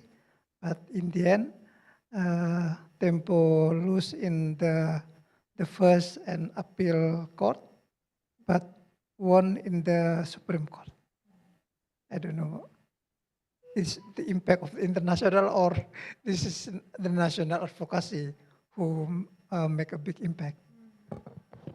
Yeah, normally we cannot expect impact in a short span. Maybe we can see in at least mid span. Alisa, how about you? What is your take on that? Yeah, we do have one example, and that would be the one example of a good effort of the international community in helping the local advocacies on ground in the Philippines is when we were able to invite one of the UN special rapporteurs in our country. So Irene Khan recently visited the Philippines, and during her visit, we used that chance to inform her of all the underreported violations on freedom, expression, and opinion. And one of our biggest gains there was Irene Khan was the only international diplomat in a way, or the only one allowed to visit Frenchie May Cumpio. So Frenchie May Cumpio is the youngest journalist ever jailed in the world right now. So she's 25 years old, but she's been in jail for almost 5 years now through trumped up cases of terrorist financing, as I've mentioned before, how they are using lawfare against journalists. So when Irene Khan visited, she was able to interview Frenchie, get her story, because we've been trying hard, trying to get a visit for Frenchie, trying to get her story out, but we were unsuccessful throughout the years that she was jailed.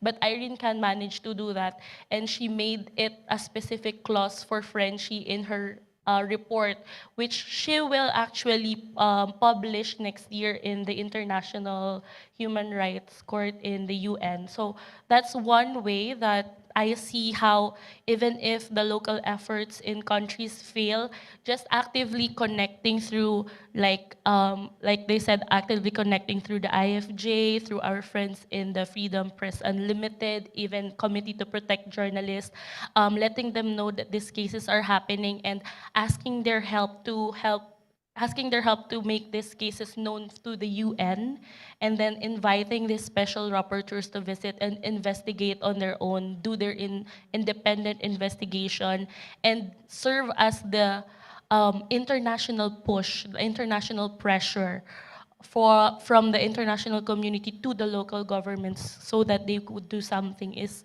one of the biggest, one of the best ways to utilize this kind of connection and coalition building. Okay, yeah, your turn before I go to the second question. Yeah, it's okay. You can yes, you can answer the first one first. I have agree and disagree on the recommendation for international level approach. However, for Southeast Asian country, maybe we can organize, unite together, find success story from other country in Southeast Asia and try to change from within in country level. And international organization can be another way, but not the main strategy. I still believe made in Asian way to win over authoritarian, to win over starvation. In the past, Southeast Asia can be very good example before. After the Second World War, the wave of the call for independence also start from Southeast Asia after the Second World War. Why not democratization wave also can be created from Southeast Asia too for this century? So you prefer to stay in the region first and then take the international pathway as an alternative? Yeah. Okay, second question also from Zoom. As being mentioned that state actor might involve in the violence against journalists, in the other side, they are the important actor to protect the press freedom in the country. Is there any other way to create a strategic campaign to intervention the state actor? Who'd like to answer? It's getting harder and harder. Or if Dr. Amara, if you would like to jump in, please feel free to do so. And the organizer can help us noticing. Okay, you can take a breath. Can I try? Sure. Can I try to answer this question? This is very hard. I think this is a common struggle between all Southeast Asian countries. How do we create an effective campaign that would enable us to stop the violence perpetrated by state actors? But I think a way to combat this, we actually have to communicate with them. We have to connect. We have to talk to them, even if it's gonna be hard for us, especially if they are the main they are the ones we recognize as the main perpetrators.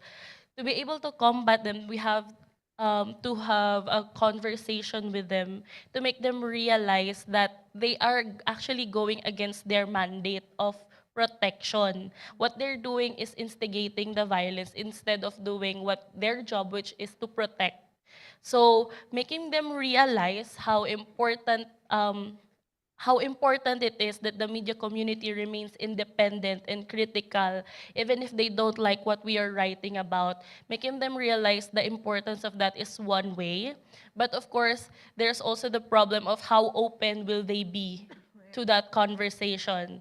So that's one thing we can look at. But yeah, I would always go back to the pressuring the government into actually making a statement, maybe a proclamation that says inciting violence to journalists through any means possible to support the media community in any way is the best way to do it, the best way to campaign against it. So we can be critical but don't burn the bridge. Okay. Mas Manan? In Indonesian experience, I think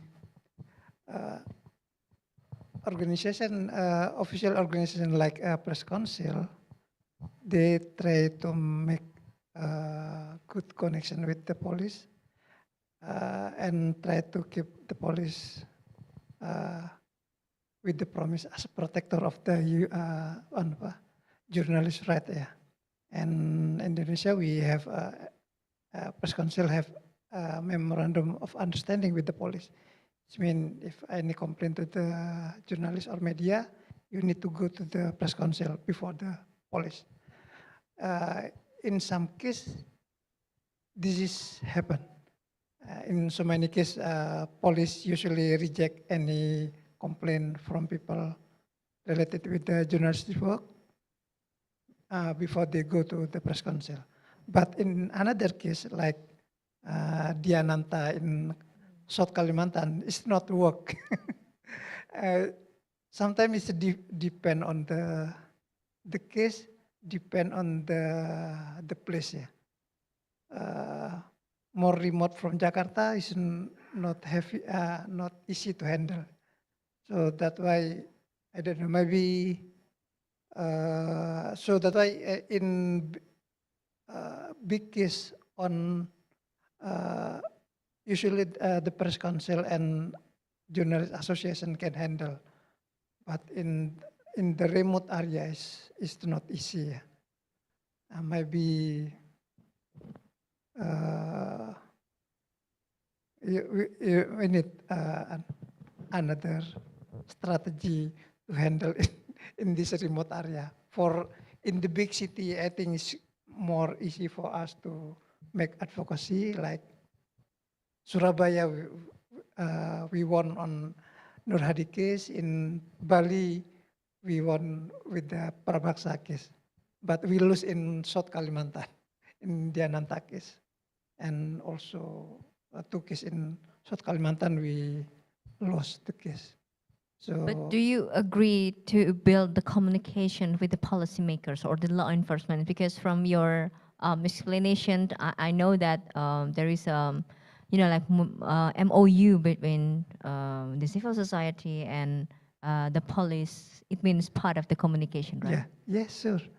And of course, in every effort, sometimes we success, sometimes we fail. As long as we keep struggling. Okay, Pong, you want to, do you have a thought on that? For me, to deal with, to engage with a state actor could be done in two tracks.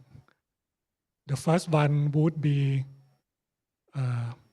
more conservation, more encounter with as much channel as we can. For example, in parliamentary level, there was a steering committee on freedom of expression and press freedom. This channel quite active. The steering committee usually invite both media worker, reporter, represent from like reporter association, journalist association, and the state officer to discuss for some disputed issue. For example, use of excessive power to the reporter and the protest, for example. This channel quite active, and I see my colleague, both from my news organization and other organization, usually participate with, as they see is at the main channel to exchange information, to present what we are doing on media duty and discuss with the state actor like police officer or representative from other office organization. But this is the first track. The second track, I think we still have to keep advocacy campaign, media level advocacy campaign to maintain our right to communication and press freedom. So we have to keep both channel. Okay. Yes. Okay. Thank you, all panelists. This is a really interesting discussions. I would like to address some issue based on the presentation that have been made. First of all, I would like to quote what Ali has mentioned before, the partial victory. This is what happened in Nur Hadi case as well. If I'm not mistaken, we have done a lot of things like civil society gather under the National Safety Committee. We met with the Judicial Commission. We met with Human Rights Commission, Press Council, and then a rally, and then also like we met with the minister as well to make this happen. So it's a long way to at least bring one perpetrators who might not be the leader of police institutions into justice, or at least one case that we say that this is a success story or big stepping stone to impunity against violence against journalists. But then, if I'm not mistaken, the police institution still make another judgment to be able to release the two perpetrators that have been in jail, but they try to make some way to release them earlier than the judgment. That's one thing. And then based on, I know this is a tiring effort, and then based on all your experience, this is only one among other hundreds cases. What is the main, what we call, thing that we can do to make it better? And from HR, Professor Amara, if you can also mention, is this kind of issues like the violence against journalists, the impunity that happen, is become a main or major discussion within ASEAN countries? Because if we see that probably ASEAN mostly talk about economic or political situation, but this kind of safety and human rights violation have not been anywhere far from what we expected. That's what I'm going to ask. Thank you, Mbak. Okay. Any thought? May I come in? Okay. Yes, please. At the ASEAN level, this kind of issue is very difficult to deal with, and many representatives prefer not to talk about them.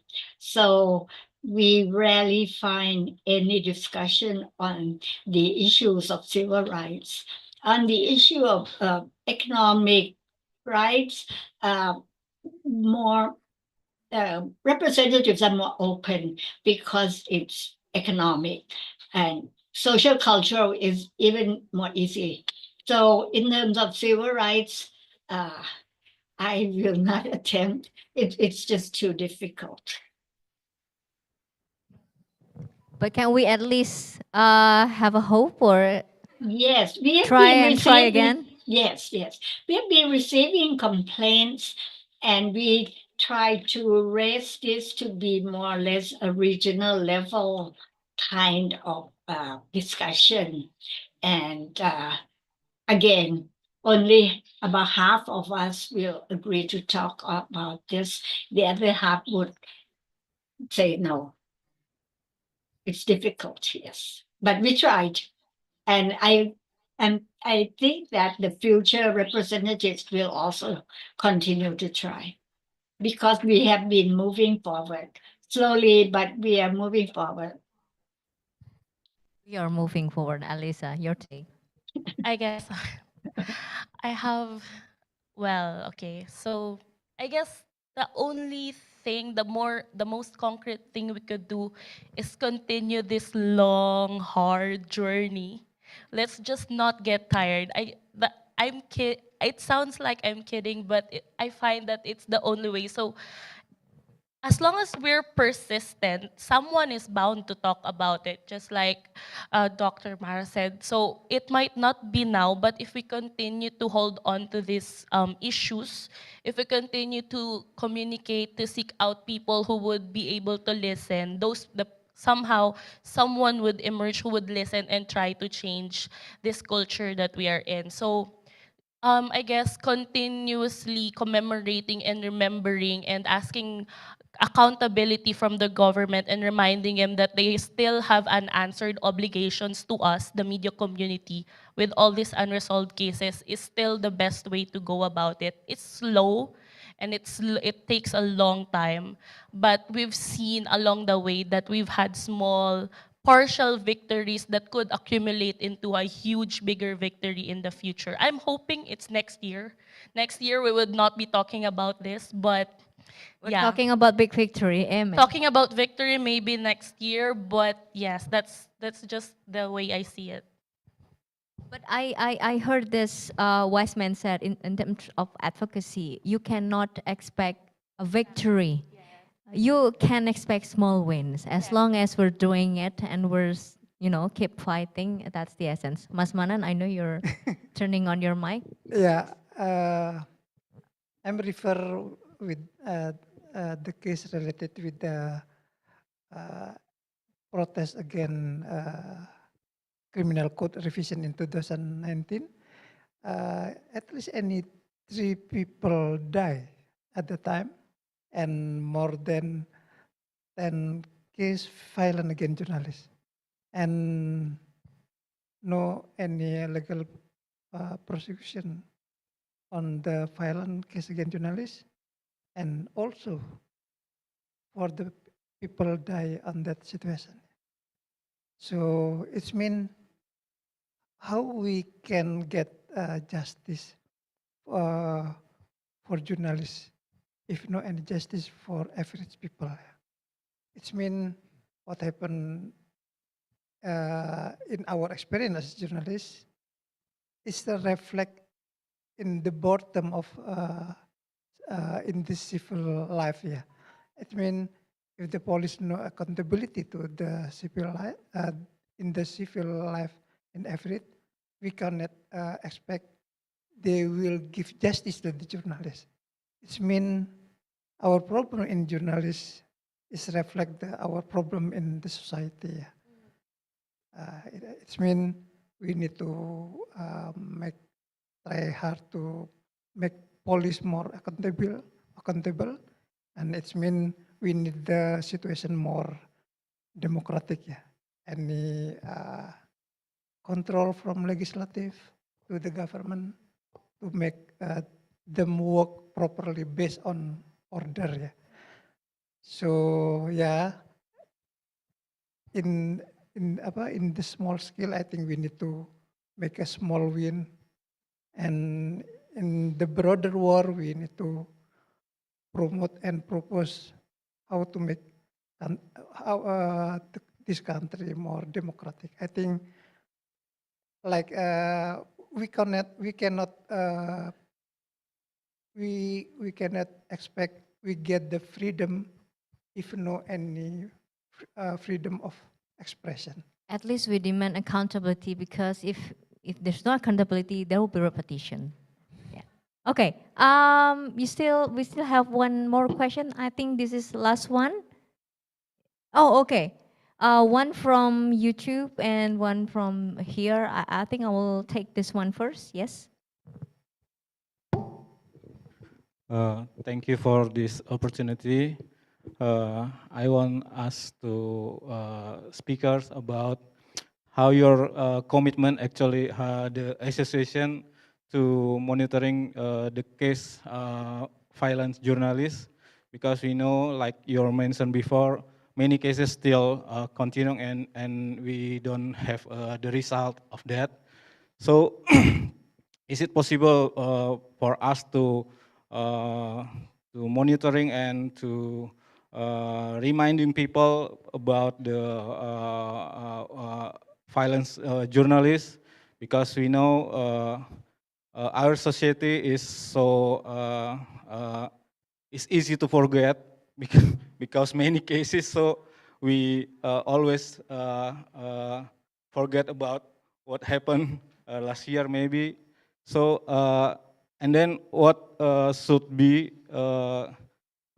we do maybe in short term and long term to stop the violence against journalists. Thank you. Okay, we only have 10 minutes. Maybe you can directly answer.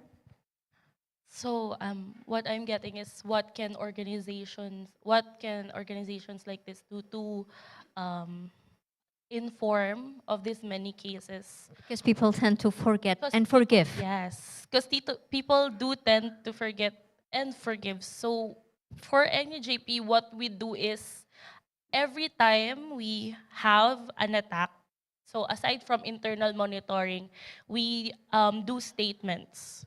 We post statements condemning such attacks, and then what we do every commemoration of the event, we do commemorations, and every May 3, we highlight all of these cases as a way to remind not only the public but also the duty bearers that this has happened throughout the year. And ever since these cases happened, we still saw no effort for pushing for the freedom or pushing for the protection of journalists. So as we keep on mentioning, I guess just keeping all of these stories alive, it's hard, yes, but remembering each and every one of them, highlighting them in all of our stories whenever we write about a recent attack against journalists, what we can do is write about past cases as well to in a way what do you call it? Uh, Let the public remember that this has happened before as well, and it's still continuously happening, that nothing is changing. So that's how we remind them, and that's how we keep even all of the hundreds of cases alive until now, just continuously writing about them. I think the title of this discussion, Breaking the Silence, it's really, interpret the effort that we need to do consistently. Okay, so this is last question from YouTube. With the rise in violence against journalists in countries like the Philippines, especially with recent statements from political leaders, should journalists be afraid for their safety? And in the recent presidential transition in Indonesia, do you see this as a growing threat to press freedom and journalist security in the country? Maybe from Mas Manan first for the latter part of the question, and then I can go to Alisa.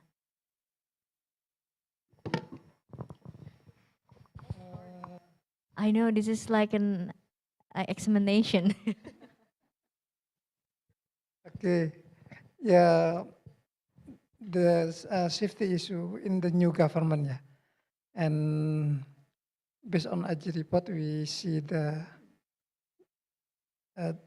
number of violence still high and to grow, and in the new government, with the president who has the not good track record on human rights, I think it's joke if I say more safe for journalists in the next 5 years for Indonesian journalists. Okay, so it's cloudy.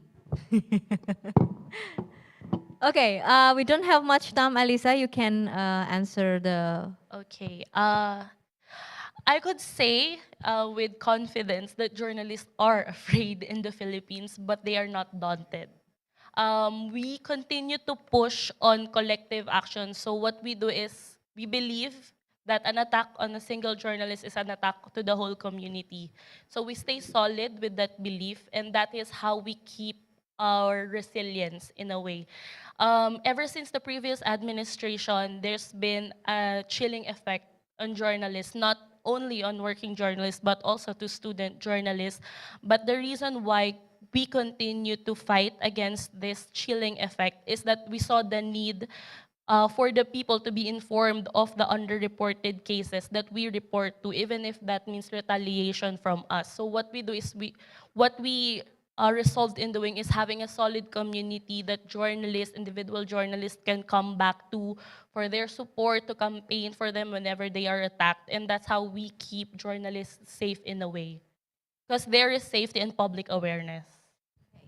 Pong, do you have small note before we close this discussion? My strongly support for both Philippine and the Indonesian journalist colleague, and hope that with this kind of collaboration, ASEAN people level, we could at least save press freedom for Southeast Asia for the long run. Okay, thank you so much. By that, we're wrapping up this discussion today. Thank you so much for joining us, both here and virtual via Zoom. Give a round of applause for the panelists. You can do that virtually as well. I think the Breaking the Silence title is sum up what we discussed today. Please don't stop breaking the silence, because that's all we have.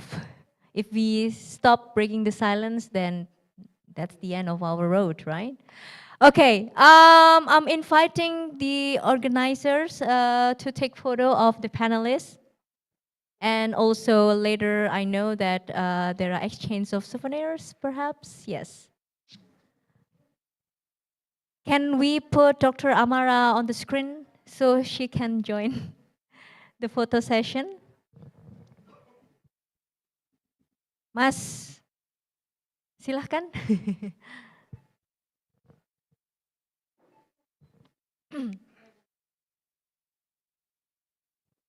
Mas Bayu nggak mau naik? Mbak Febri? Oh, okay. Okay, so we take photo first, or okay, we're exchanging. Okay, this is part of maybe Asian tradition. Yes, exchange giving gifts. We love gifts.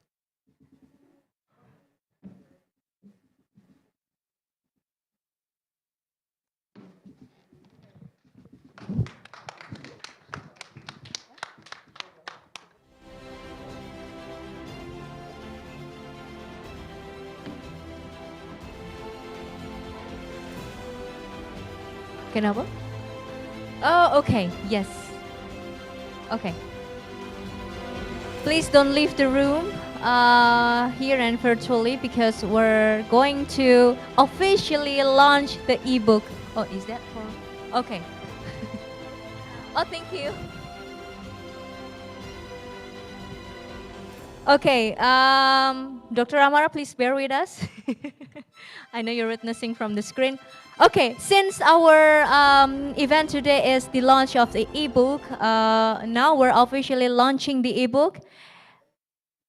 And let's watch a video from your screen.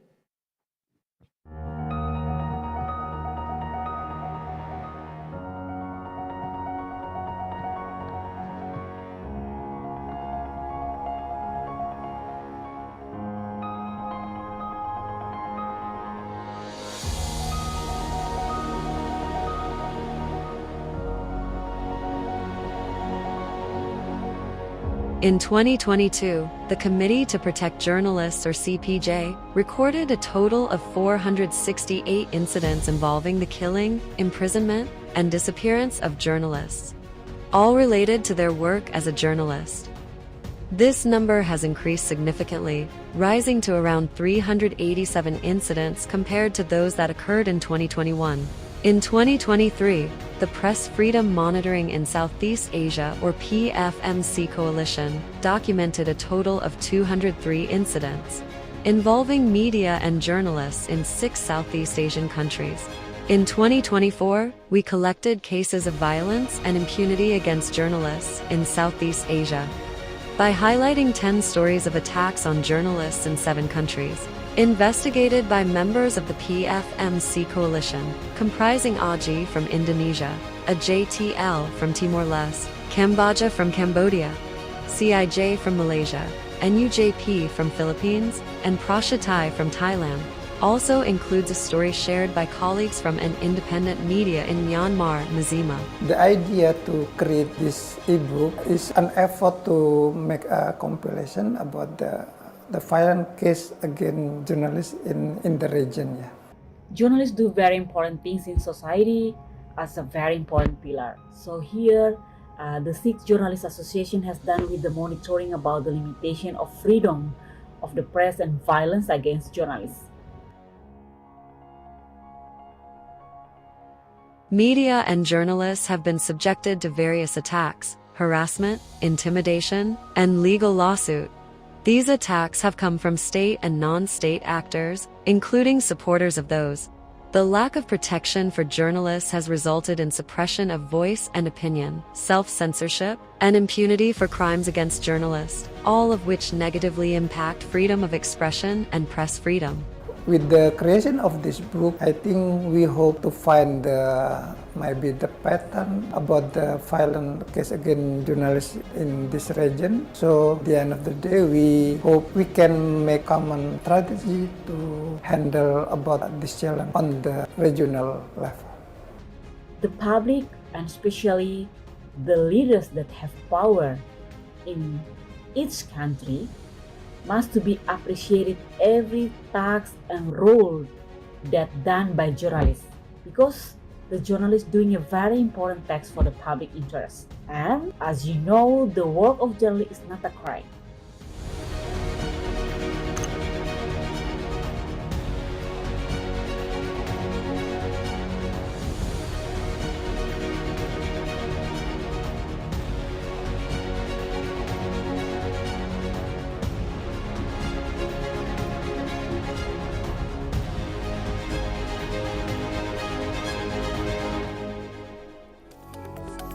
Round of applause to the network. Congratulations for the official launch of the ebook. And now I'll give it back to the floor to the MC. Thank you. Thank you, Mbak Nurina. We've come to the end of our event today, and I would like to take a moment to express our deepest gratitude to all speakers, panelists, and of course all of you who are here as well as online. Yeah, your participation and support for press freedom are vital to create change in the region.